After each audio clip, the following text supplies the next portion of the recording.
വചനത്തിലേക്ക് നോക്കുന്നതിന് മുമ്പായിട്ട് നമുക്ക് ഒരു വാക്ക് കർത്താവിനെ നോക്കി നമുക്ക് പ്രാർത്ഥിക്കാം. സ്നേഹം നിറഞ്ഞ പിതാവേ യേശുവേ, അവിടുത്തെ നിറഞ്ഞ സ്ഥാനത്തിനായിട്ട് ഞങ്ങൾ അങ്ങേ സ്തുതിക്കുന്നു. അവിടുത്തെ മുമ്പാകെ ഞങ്ങൾ വീണ് വണങ്ങുന്ന കർത്താവേ, ആരാധനയായിട്ട് കർത്താവേ, ഈ പ്രപഞ്ചത്തില് കർത്താവേ ഞങ്ങൾക്ക് അങ്ങ് മാത്രമേ ഉള്ളൂ. നന്ദി കർത്താവേ, നന്ദി. ഞങ്ങളങ്ങേ സ്തുതിക്കുന്നു, ഞങ്ങളങ്ങേ വാഴ്ത്തുന്നു, വീണ് വണങ്ങുന്നു. അവിടുത്തെ ശബ്ദം ഞങ്ങളെ കേൾപ്പിക്കണമെന്ന് പ്രാർത്ഥിക്കുന്നു. കർത്താവെ, ഞങ്ങളെ തന്നെ താഴ്ത്തി ഏൽപ്പിക്കുന്നു. കർത്താവെ, ഞങ്ങളെ തന്നെ ഒരു പൂജ്യമായിട്ട്, ഒരു സീറോ ആയിട്ട് ഞങ്ങളെ തന്നെയും താഴ്ത്തുന്നു. അവിടുത്തെ രക്തത്താലെ ഞങ്ങൾ ഓരോരുത്തരെയും കഴുകണം, സ്നേഹത്താലെ അളവില്ലാതെ നിറയ്ക്കണം. അവിടുത്തെ ശബ്ദത്തെ മാത്രം കേൾക്കുവാൻ ഞങ്ങളെ സഹായിച്ചാട്ടെ. യേശുവെ, അവിടുന്ന് തന്നെ ഞങ്ങളോട് വ്യക്തമായിട്ട് സ്പഷ്ടമായിട്ട് സംസാരിക്കുകയും ഞങ്ങളെ ഉത്സാഹിപ്പിക്കുകയും വഴി നടത്തുകയും കറക്റ്റ് ചെയ്യുകയും കർത്താവെ ഞങ്ങളെ തിരുത്തുകയും വഴി നടത്തുകയും ഗുണദോഷിക്കുകയും എല്ലാം ചെയ്യണമെന്ന് പ്രാർത്ഥിക്കുന്നു. അവിടുത്തെ പുണ്യനാമത്തെ മഹത്വപ്പെടുത്തിയായിട്ട് എല്ലാം യേശു കർത്താവിന്റെ വിലയേറിയ മാധുര്യമുള്ള നാമത്തിൽ തന്നെ ആമേൻ, ആമേൻ. യോഹന്നാന്റെ സുവിശേഷം 21-ാം അധ്യായം നമ്മളെ വളരെ പാടുപെട്ടാണ് യോഹന്നാന്റെ സുവിശേഷം 20-ാം അധ്യായമൊക്കെ ഒന്ന് തീർത്ത് കിട്ടിയത്. എന്നുവെച്ചാൽ അതുപോലെ യുനോ നമ്മള് അങ്ങ് പല വചനങ്ങൾ നമ്മൾ വീണ്ടും വീണ്ടും എംഫസൈസ് ചെയ്ത് കാര്യങ്ങളെല്ലാം നമ്മൾ കണ്ടുകൊണ്ടിരിക്കുകയായിരുന്നു. യോഹന്നാന്റെ സുവിശേഷം 20-ാം അധ്യായത്തിൽ ആ കർത്താവിന്റെ പുനരുദ്ധാനത്തെ കുറിച്ച് നമ്മൾ വായിച്ചേ. കർത്താവ് നമുക്ക് വേണ്ടി കാൽവരി കുരിശിലെ കർത്താവ് യാഗമായി തീർന്നു. കർത്താവ് 3-ാം നാൾ ഉയർത്തെഴുന്നേറ്റു. അതിനുശേഷം ആദ്യത്തെ ദിവസം തന്നെ 5 കൂട്ടം പേർക്ക് പ്രത്യക്ഷപ്പെട്ട കാര്യങ്ങളൊക്കെ നമ്മൾ കണ്ടു. മഗ്ദലക്കാരത്തി മറിയത്തിന് ആദ്യം പ്രത്യക്ഷപ്പെട്ടു. അതിന് പിന്നെ രണ്ടാമതായിട്ട് കൂടെ ഉണ്ടായിരുന്ന സഹോദരങ്ങൾക്ക് പ്രത്യക്ഷപ്പെട്ടതായിട്ട് നമ്മൾ മത്തായി 28-ാം അധ്യായത്തിൽ വായിക്കുന്നുണ്ട്. ആ കൂടെ ചെന്ന സഹോദരിമാർക്ക് കർത്താവ് പ്രത്യക്ഷപ്പെട്ടതായിട്ട്, പത്രോസിന് കർത്താവ് സ്പെഷ്യലായിട്ട് ബാക്കി ശിഷ്യന്മാരോട് കൂടെ അല്ലാതെ പ്രത്യക്ഷപ്പെട്ടതായിട്ട് നമ്മൾ ലൂക്കോസ് 24-ലും 1 കൊരിന്ത്യർ 15-ലും ഒക്കെ അതിന്റെ ആ വാക്യങ്ങളൊക്കെ നമ്മൾ കണ്ടായിരുന്നു. പിന്നെ തോമസ് ഒഴികെയുള്ള ശിഷ്യന്മാർക്കൊക്കെ കർത്താവ് പ്രത്യക്ഷപ്പെടുന്ന ഒരു കാര്യം നമ്മൾ യോഹന്നാന്റെ സുവിശേഷം 20-ാം അധ്യായത്തിലും അതും ലൂക്കോസ് 24-ാം അധ്യായത്തിലും ഒക്കെ നമ്മൾ ആ കാര്യങ്ങൾ കണ്ടു. അതിനു മുമ്പായിട്ട് എമ്മൗസിൽ പോകുന്ന ശിഷ്യന്മാർക്കും കർത്താവ് ക്ലോപ്പാവിനും ഒരുപക്ഷെ ക്ലോപ്പാവിന്റെ വൈഫിനും ഒക്കെ കർത്താവ് പ്രത്യക്ഷപ്പെടുന്ന കാര്യമൊക്കെ നമ്മൾ കണ്ടു. അപ്പൊ അങ്ങനെ കർത്താവ് പുനരുദ്ധാനം ചെയ്ത് ആ ദിവസം തന്നെ അനേകർക്ക് പ്രത്യക്ഷപ്പെടുന്ന 5 കൂട്ടം പേർക്കായിട്ട് കർത്താവിന്റെ ആ ടൈം ഷെഡ്യൂള് പുനരുദ്ധാനം ചെയ്തതിനു ശേഷം ആർക്കൊക്കെ ഏതൊക്കെ ഓർഡറിൽ പ്രത്യക്ഷപ്പെടണം എന്നുള്ളതെല്ലാം എങ്ങനെയാ കർത്താവ് ദൈവത്തിന്റെ വലിയ ജ്ഞാനത്തിൽ ഏറ്റവും നീടുള്ള ആൾക്കാർക്ക് കർത്താവ് ആദ്യം പ്രത്യക്ഷപ്പെടുന്നു. ഏറ്റവും അധികം കർത്താവിനെ കണ്ടില്ലെങ്കിൽ എനിക്കിനി മുമ്പോട്ട് പോകാനേ ഒക്കത്തില്ല എന്നുള്ള ഏറ്റവും ആവശ്യബോധത്തോടെ ആയിരുന്നു, ഏറ്റവും ആത്മാവിലെ ദാരിദ്ര്യത്തോടായിരുന്നു ആരാ? മഗ്ദലക്കാരത്തി മറിയ. അവൾക്ക് ആ കർത്താവ് ആദ്യം പ്രത്യക്ഷപ്പെടുന്ന കാര്യം അതൊക്കെ നമ്മൾ യോഹന്നാന്റെ സുവിശേഷം 20-ാം അധ്യായത്തിലെ കാര്യങ്ങളൊക്കെ കണ്ടു. പിന്നീട് 8 ദിവസത്തിന് ശേഷം, അപ്പൊ അങ്ങനെ ആദ്യ ഒരു ഞായറാഴ്ച ദിവസം എന്ന് പറയുമ്പോൾ അത് AD 30. ഇപ്പൊ നമ്മൾ AD 2025-ലാണെങ്കിൽ AD 30 അതായത് 1995 വർഷങ്ങൾക്ക് മുമ്പ് നിസാൻ മാസം 17-ാം തീയതി, അതായത് അവിടെ യഹൂദന്മാരുടെ കലണ്ടറിലെ ആദ്യത്തെ മാസമാണ് നിസാൻ മാസം അല്ലെങ്കിൽ അബീബ് മാസം. ആ അബീബ് മാസം 17-ാം തീയതി കർത്താവ് 14-ാം തീയതി പെസഹ കുഞ്ഞാടായിട്ട് കർത്താവ് ക്രൂശിക്കപ്പെട്ടു. 17-ാം തീയതി കർത്താവ് ഉയർത്തെഴുന്നേറ്റു. അത് നമ്മളുടെ ഏകദേശം മാർച്ച് ഏപ്രിൽ മാസത്തോട് ചേർന്ന് വരും എന്നുള്ള കാര്യങ്ങളൊക്കെ നമ്മൾ കണ്ടു. എന്ന ആ ഒരു ഈസ്റ്ററായിട്ട് ഇന്ന് ക്രിസ്തീയ ലോകം ആചരിക്കുന്ന ആ എക്സാക്ട് ഡേറ്റ് ഒന്നും അല്ല, എന്ന് അതിനോട് ചേർന്ന് വരുന്ന ചില ദിവസങ്ങളൊക്കെ ആണെന്നുള്ള കാര്യമൊക്കെ ഈ 2025-ലെ നിസാൻ മാസം 17 എന്നൊക്കെ പറയുന്നത് ഏത് തീയതിയാന്നുള്ള കാര്യമൊക്കെ ആ കാര്യങ്ങളൊക്കെ നമ്മൾ കാണുന്നുണ്ടായിരുന്നല്ലോ. അപ്പൊ അങ്ങനെ ആ കർത്താവ് ആ പുനരുദ്ധാനത്തിന്റെ ദിവസം പുനരുദ്ധാനം ചെയ്തത് ആ ഞായറാഴ്ച കർത്താവ് അവർക്കെല്ലാം പ്രത്യക്ഷപ്പെട്ടു. അതിനുശേഷം ആ സമയത്ത് തോമസ് ഇല്ലായിരുന്നു. ആരില്ലായിരുന്നു? തോമസ് 12 ശിഷ്യന്മാരിൽ യൂദാസ് ഓൾറെഡി അതിനിടയിൽ ഒറ്റുകൊടുക്കാൻ പോയി, ആത്മഹത്യ ചെയ്തു. ആ കാര്യങ്ങളൊക്കെ നമ്മൾ മത്തായി 27-ന്റെ ആദ്യത്തെ 5 വാക്യങ്ങളിൽ വായിക്കുന്നുണ്ട്. പിന്നെ 11 പേര് ബാക്കിയുള്ളവരിൽ തോമസ് ആ സമയത്തില്ലായിരുന്നു. തോമസ് എന്ത് കാരണം കൊണ്ട് ഇല്ലായിരുന്നു?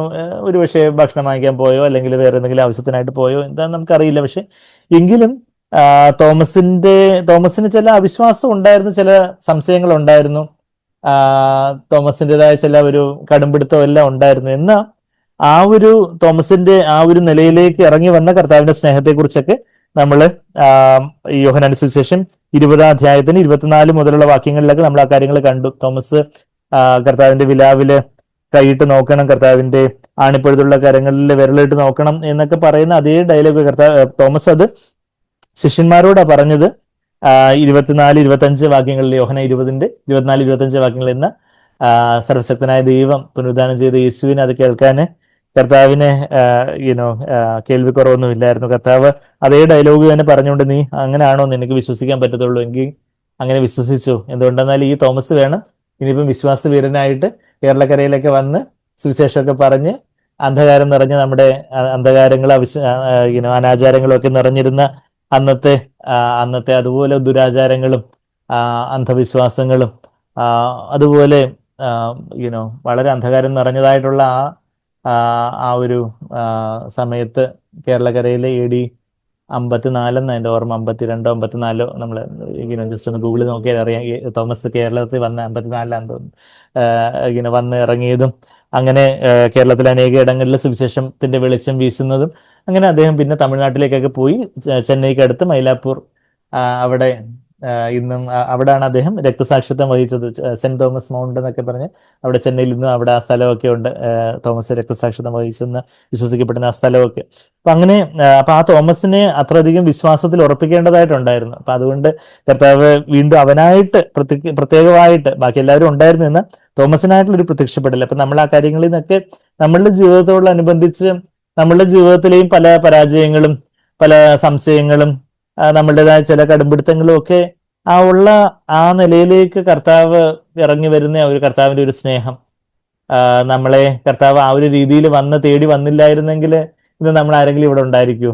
നമ്മളെ നമ്മളെ നമ്മളുടെയൊക്കെ യോഗ്യത നോക്കി കർത്താവ് പ്രത്യക്ഷപ്പെടാൻ നോക്കുമായിരുന്നെങ്കിൽ നമ്മൾ ആരും ഇവിടെ ഇരിക്കത്തില്ലായിരുന്നു. എന്ന് കർത്താവിന്റെ വലിയ കരുണ, ദയ ലഭിച്ചോർ നാം സ്തുതിച്ചിടുവോ എന്ന് നമ്മൾ പാടുപാടുന്നത് പോലെ, ദയ ലഭിക്കാത്തവരായിട്ട് ആരെങ്കിലും ഉണ്ടെങ്കിൽ സ്തുതിക്കേണ്ട കാര്യമില്ല. എന്നാൽ നമ്മളെല്ലാവരും ദയ ലഭിച്ചിട്ടുള്ളതുകൊണ്ട് നമുക്ക് സ്തുതിക്കാതിരിക്കാൻ പറ്റാത്തത്. അപ്പം കർത്താവിന്റെ കരുണ, കർത്താവ് നമ്മളെ തേടി വന്നു. ആ തോമസിനെ തേടി വന്നതുപോലെ തോമസിനോട് കർത്താവ് പറഞ്ഞ ആ വാക്യങ്ങളൊക്കെ ഒരു മാസം മുമ്പ് നമ്മൾ ചിന്തിച്ചായിരുന്നു. എന്തായിരുന്നു പറഞ്ഞേ?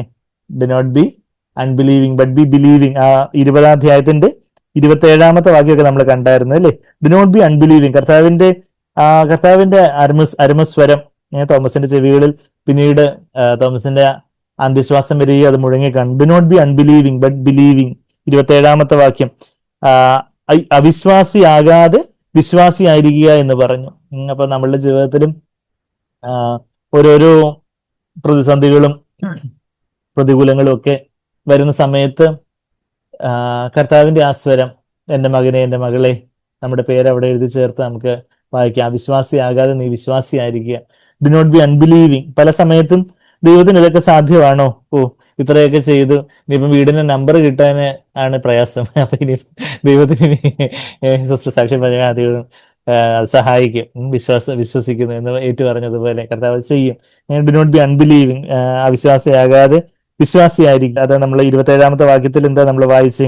ഡു നോട്ട് ബി അൺബിലീവിങ്, അവിശ്വാസിയാകാതെ. അത് യേശു നമ്മളോട് പറയുന്ന ഒരു വാക്കായിട്ട് കർത്താവ് അതുപോലെ പറയുന്നൊരു വാക്ക് ഇതേ യോഹന്നാന്റെ സുവിശേഷം 14-ാം അധ്യായത്തിൽ നമ്മൾ വായിക്കുന്നുണ്ട്. 14-ാം അധ്യായത്തിന്റെ ആദ്യത്തെ വാക്യം എന്താ? നിങ്ങളുടെ ഹൃദയം കലങ്ങി പോകരുത്, ദൈവത്തിൽ വിശ്വസിക്കുവിൻ, എന്നിലും വിശ്വസിക്കുവിൻ. അത് കർത്താവ് ശിഷ്യന്മാരോടെല്ലാം കൂടെ പറഞ്ഞ വാക്യമാണ്. അപ്പൊ ആ സമയത്ത് തോമസ് പെട്ടെന്ന് വഴി എവിടാന്ന് അറിയത്തില്ല എന്നൊക്കെ അതിന്റെ 5-ാമത്തെ വാക്യത്തില് ഞങ്ങൾക്ക് ഗൂഗിൾ മാപ്പ് ഒന്നും ഇല്ല, അതുകൊണ്ട് കർത്താവ് അങ്ങ് പോകുന്ന വഴിയൊക്കെ ഏതാന്ന് അറിയത്തില്ല എന്നൊക്കെ ചോദിച്ചപ്പോഴാണ് ഞാൻ തന്നെ ആ വഴിയും സത്യം ജീവൻ എന്നൊക്കെ കർത്താവ് പറയുന്ന ആ രംഗം അതിന്റെ 5-6 വാക്യങ്ങൾ നമ്മൾ വായിക്കുന്നുണ്ട്. അപ്പം അതിനു മുമ്പ് കർത്താവ് പൊതുവായിട്ട് എല്ലാവരോടും എന്ന് പറഞ്ഞാൽ അവിടെ ആ 11 ശിഷ്യന്മാർ, യൂദാസ് അതിനു മുമ്പ് തന്നെ 13-ാം അധ്യായത്തിന് 30-ൽ തന്നെ യൂദാസ് ഉറ്റിക്കൊടുക്കാൻ പോയി, ഇരുട്ടിലേക്ക് പോയി. എന്നാൽ 14-ാം അധ്യായത്തിന് 1-ാമത്തെ വാക്യത്തിൽ നിങ്ങളുടെ ഹൃദയം കലങ്ങിപ്പോകരുത്. നമ്മുടെ ജീവിതത്തിലും നമ്മുടെ ഹൃദയം കലങ്ങിപ്പോകുന്നതിന്റെ കാരണം എന്താ? ചിലരുടെ ചില പെരുമാറ്റങ്ങള്, ചില സാഹചര്യങ്ങളൊക്കെ വരുമ്പോൾ നമുക്ക് അങ്ങ് വല്ലാതെ ഹൃദയം അങ്ങ് നിരാശപ്പെട്ടു പോകുന്നു. അല്ലെങ്കിൽ ഹൃദയം അങ്ങ് ഭയങ്കര വെപ്രാളം, ടെൻഷൻ. ഇനിയിപ്പോ നാളെ എന്താവും? ഇനിയിപ്പോ ഹോസ്റ്റലിൽ ചെന്ന് 1 വർഷത്തോളം നീറ്റ് എൻട്രൻസിന് പഠിക്കണം, ഇനിയിപ്പോ എന്താവും? ട്രിച്ചിയില് അല്ലെ തൂത്തുക്കുടിയില് പ്ലേസ്മെന്റ് കിട്ടി, ഇനിയിപ്പോ അവിടെ പുതിയ സ്ഥലത്തൊക്കെ ജോലി സ്ഥലത്തൊക്കെ ചെല്ലുമ്പോൾ എങ്ങനെ ആയിരിക്കും, ബോസ് എങ്ങനെ ആയിരിക്കും, ബാക്കി എന്തൊക്കെയായിരിക്കും വലിയ കാര്യങ്ങൾ. അപ്പൊ നമുക്ക് ചിലപ്പോൾ ഒരു ഹൃദയത്തിൽ ചിലപ്പോൾ ഒരു കലക്കമോ ചിലപ്പോൾ ഒരു അവിശ്വാസമോ അങ്ങനെയൊക്കെയുള്ള. അപ്പൊ ആ ഹൃദയത്തിന്റെ കലക്കത്തിന് കാരണം നമ്മൾ വേണ്ട വിധം, ശരിയാണ്, നമ്മളെല്ലാവരും കർത്താവിൽ വിശ്വസിക്കുന്നവരാ, നമ്മളാരും വിശ്വസിക്കുന്നില്ലെന്ന് ആരും പറയുന്നില്ലെന്ന, വേണ്ട വിധം കർത്താവിന്റെ ഹൃദയത്തിൽ ഒരു കലക്കം ഇപ്പോൾ ഉണ്ടായിട്ടുണ്ടെങ്കിൽ, അല്ലെങ്കിൽ വേറെ ഏതെങ്കിലും സാഹചര്യങ്ങൾ, പല പ്രലോഭനങ്ങൾ വരുമ്പോൾ, അതിപ്പോ ജഡത്തിന്റെ പ്രലോഭനങ്ങളാവട്ടെ, മനുഷ്യമാനം തേടാനുള്ള പ്രലോഭനമായിട്ട് അപ്പം അവിടെയൊക്കെ നമ്മുടെ ഹൃദയം ചഞ്ചലിച്ചു പോകുന്നു, കലങ്ങി പോകുന്നു, പരിഭ്രമിച്ചു പോകുന്നു, വഴുതി പോകുന്നു. അങ്ങനെയൊക്കെയുള്ള കാര്യങ്ങൾ വരുമ്പോൾ കർത്താവെ ഞാൻ അങ്ങനെ വിശ്വസിക്കുന്നു, പക്ഷെ കർത്താവെ വേണ്ടവണ്ണം കർത്താവെ കുറച്ചുകൂടെ ആഴത്തിലുള്ള ഒരു വിശ്വാസം എനിക്ക് വേണം. പരിശുദ്ധാത്മാവിന്റെ ഫലമായിട്ടുള്ള പരിശുദ്ധാത്മാവിന്റെ ഫലമാണ് വിശ്വസ്തത മാത്രമല്ല, വിശ്വാസവും പരിശുദ്ധാത്മാവിന്റെ ഫലമാണെന്നൊക്കെ പലപ്പോഴും നമ്മൾ കണ്ടിട്ടുണ്ട്. ഗലേഷ്യൻസ് 5:22, ഗലാത്യർ 5:22-23 ആത്മാവിന്റെ ഫലം സ്നേഹം, സന്തോഷം, സമാധാനം, love, joy, peace, patience, kindness, goodness, faithfulness, gentleness, self control എന്ന നമ്മുടെ NASB എഴുതിയിരിക്കുന്ന KJV നോക്കുവാണെങ്കിൽ ഫെയ്ത്ത്, ജെന്റിൽനെസ്, സെൽഫ് കൺട്രോൾ എന്ന. നമ്മളെ തമിഴ്നാട്ടിലുള്ളവർക്ക് തമിഴ് ബൈബിൾ വായിക്കാൻ അറിയത്തില്ലായിരിക്കും, തമിഴ് ബൈബിൾ വായിച്ച അവിടെ വിശ്വാസം, അവിടെ ശരിക്കും അതിന്റെ ഗ്രീക്കില് പിസ്റ്റസ് എന്നുള്ള ഒരു പദമാണെന്ന് ഞങ്ങൾ ഇവിടെ എപ്പോഴും പലപ്പോഴും പറയാറുണ്ട്. പിസ്റ്റസ് എന്നുള്ള ആ ഗ്രീക്ക് പദം തന്നെ 244 തവണ അത് പുതിയ നിയമത്തിൽ ആ പിസ്റ്റസ് എന്നുള്ള വാക്ക് ഉപയോഗിച്ചിട്ടുണ്ട് പരിശുദ്ധാത്മാവ്. ഗ്രീക്കിലാണ് ഒറിജിനലായിട്ട് ന്യൂ ടെസ്റ്റമെന്റ് എഴുതപ്പെട്ടിട്ടുള്ളത്. പഴയ നിയമം ഏതിലാണ് എഴുതപ്പെട്ടിട്ടുള്ളത്? ഏത് ഭാഷയിലാണ്? എബ്രായ ഭാഷയിൽ എഴുതപ്പെട്ടിട്ടുള്ളത്. അപ്പം ഗ്രീക്കിൽ 244 തവണ പിസ്റ്റസ് എന്നുള്ള വാക്ക് ഫെയ്ത്ത് എന്ന് തന്നെ ട്രാൻസ്ലേറ്റ് ചെയ്തിട്ടുള്ളത്. 244 239 തവണയും ഫെയ്ത്ത് എന്നാണ് ട്രാൻസ്ലേറ്റ് ചെയ്തിട്ടുള്ളത്. എന്നാൽ ഫെയ്ത്ത്ഫുൾനെസ് എന്നുള്ളൊരു അർത്ഥതലവും ഉള്ള ഒരു വേർഡ് എന്നുള്ളതേ ഉള്ളൂ. അപ്പം വിശ്വാസവും വിശ്വസ്തതയല്ല പരിശുദ്ധാത്മാവിന്റെ ഫലം തന്നെ. അപ്പം നമുക്ക് കർത്താവേ ആ പരിശുദ്ധാത്മാവിന്റെ ഒരു അധിക അളവ് എനിക്ക് വേണം. എനിക്ക് അങ്ങയിൽ വിശ്വസിക്കുവാൻ, ഞാൻ അവിശ്വാസിയാകാതെ വിശ്വാസിയായിരിക്കാൻ. ചില പ്രശ്നങ്ങളും മല പോലെയുള്ള ചില തടസ്സങ്ങളൊക്കെ നമ്മളുടെ മുമ്പിലായിരിക്കുമ്പം ഇതുപോലെ ചെറിയൊരു വിശ്വാസം ഉണ്ടെങ്കിൽ, കടുകുമണിയോളമുള്ള വിശ്വാസം ഉണ്ടെങ്കിൽ ഈ മലയോട് നീങ്ങി കടലിൽ പോയി നിബദിക്കുവാൻ പറയുവാണെങ്കിൽ അത് അനുസരിക്കുമെന്ന് പറയുന്നത് എന്താ? നമ്മളേതാണ്ട് സഹ്യപർവ്വതത്തോട് അല്ലെങ്കിൽ ഹിമാലയ പർവ്വതത്തോട് എന്ന് കൽപ്പിക്കാനല്ല, മറിച്ച് നമ്മളുടെ ജീവിതത്തിൽ സാത്താൻ ഉണ്ടാക്കുന്ന ചില തടസ്സങ്ങളും കാര്യങ്ങളും ഒക്കെ ഉണ്ട്. ചില കാര്യങ്ങളിൽ ചില തടസ്സങ്ങൾ അത് അപ്പോ പരിശുദ്ധാത്മ നമുക്ക് ഒരു വിശ്വാസത്തോട് പ്രാർത്ഥിക്കാനുള്ള ഒരു പ്രേരണ തരും. ആ പർവ്വതമൊക്കെ പെട്ടെന്ന് നോക്കുമ്പോൾ അവിടെ കടലിൽ ചെന്ന് വീണു. അല്ലെങ്കിൽ അത് ജഡികമായ ചില കാര്യങ്ങളെ കുറിക്കുന്നതിനായിട്ട് കർത്താവ് ഒരു കാട്ടത്തിയുടെ ഉദാഹരണം പറഞ്ഞു. കാട്ടത്തി അത് പിഴുതു പോയി കടലിൽ ചെന്ന് പതിക്കുന്ന കാര്യമൊക്കെ കർത്താവ് ഈ ലൂക്കോസ് 17 അധ്യായത്തിലൊക്കെ അങ്ങനെയുള്ള കാര്യങ്ങളൊക്കെ പറയുന്നുണ്ട്. അപ്പൊ ആ ഒരു വിശ്വാസത്തിന്റെ കാര്യം, വിശ്വസിക്കാതിരിക്കുമ്പോൾ നമ്മൾ കർത്താവിന്റെ ഹൃദയത്തെ പരിമിതപ്പെടുത്തുവാനും വേദനിപ്പിക്കുവാണെന്നുള്ള കാര്യമൊക്കെ നമ്മൾ 78 സങ്കീർത്തനത്തിൽ വായിച്ചു. 78 സങ്കീർത്തനം അന്ന് എനിക്ക് റെഫറൻസ് എടുക്കാൻ പ്രയാസപ്പെട്ടപ്പോൾ സ്ത്രീകളെ പെട്ടെന്ന് 78 സങ്കീർത്തനം എന്ന് പറഞ്ഞു. അപ്പം 78 ഞാൻ ഇപ്പോഴും എങ്ങനെ ഓർക്കുന്നതെന്ന് വെച്ചാൽ നമ്മളുടെ വയസ്സെന്ന് സഹോദരങ്ങളുടെ ഒക്കെ വയസ്സെന്ന് ഓർത്താ ഞാൻ നാരായണമ്പാറിന്റെ ഏകദേശ വയസ്സെന്നാണ് ഞാൻ അന്ന് ഓർത്തത്. എനിക്ക് എക്സാക്ട് വയസ്സ് ഓർമ്മയില്ലെങ്കിലും പേരിന് ചിലപ്പോൾ കൂടുതൽ കുറവുണ്ടെങ്കിൽ പേര് ചിലപ്പോൾ തർക്കിക്കാൻ വരുമായിരിക്കും. എങ്കിലും 78 ഞാൻ അങ്ങനെ ഓർത്തത്. അപ്പൊ എങ്ങനെയൊക്കെയാണ് ഓരോ റെഫറൻസ് ഒക്കെ ഓർത്തിരിക്കേണ്ടത്?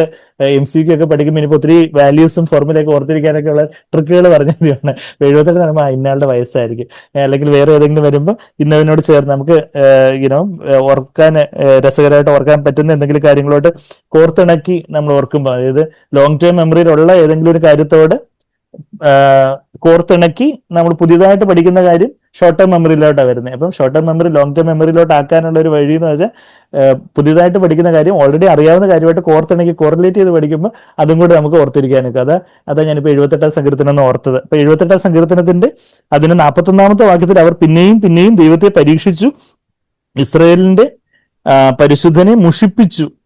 മുഷിപ്പിച്ചു എന്നുള്ള വാക്ക് യഥാർത്ഥത്തിൽ എന്താ?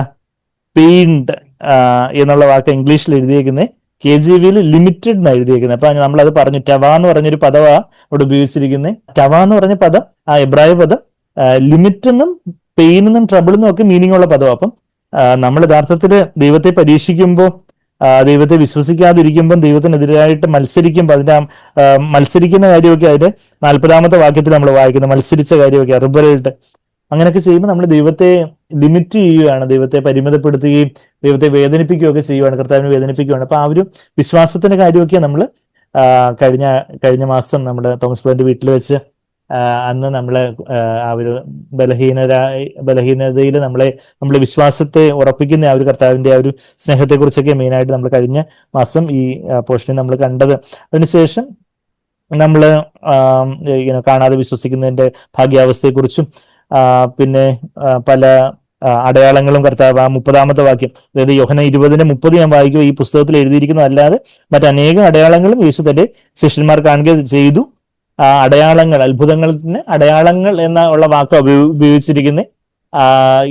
അത് ഓരോ അത്ഭുതത്തിനും ഒരു ലെസൺ ഉണ്ട് എന്നുള്ള അർത്ഥത്തില് ആ സയൻസ് എന്നുള്ള വാക്ക് അവിടെ പരിശുദ്ധാത്മ ഉപയോഗിച്ചിട്ടുള്ളതെന്നുള്ള രീതിയിൽ സാഗ്ബറിൽ നിന്ന് നമ്മൾ കേട്ടിട്ടുണ്ട്. അതായത് ഇതേ കർത്താവിന്റെ അത്ഭുതങ്ങള് യോഹന്നാന്റെ സുവിശേഷത്തിലെ അടയാളങ്ങൾ എന്ന് പറഞ്ഞാൽ തുടങ്ങുന്നത് തന്നെ നമ്മൾ യോഹന്നാൻ 2-ാം അധ്യായത്തിൽ കാനായിലെ കല്യാണത്തിന്റെ 11-ാമത്തെ വാക്യം വായിക്കുവാണെങ്കിൽ യോഹന്നാൻ 2-ാം അധ്യായത്തിന്റെ 11-ാമത്തെ വാക്യം ജോൺ 2:11 അവിടെ കാനായിലെ കല്യാണത്തിലെ കർത്താവ് ആദ്യത്തെ അത്ഭുതം ചെയ്യുന്നത്. അവിടെ എന്താ നമ്മൾ വായിക്കുന്നത്? യേശു ഇതിനെ അത്ഭുതങ്ങളുടെ ആരംഭമായി എന്നല്ല എഴുതിയിരിക്കുന്നത്, അടയാളങ്ങളുടെ ആരംഭമായി എന്ന് പറഞ്ഞാൽ അത്ഭുതത്തെ അടയാളം എന്നുള്ളൊരു വാക്കുകൊണ്ട് കുറിക്കുന്നതെന്ന് പറഞ്ഞാൽ ഓരോ അത്ഭുതത്തിനും അത് ശരിയാണ്, ദൈവം അന്ന് അക്ഷരികമായിട്ടൊരു അത്ഭുതം ചെയ്തു എന്നാൽ അവിടെ അതിനൊരു ആത്മീയ അർത്ഥമുണ്ട്.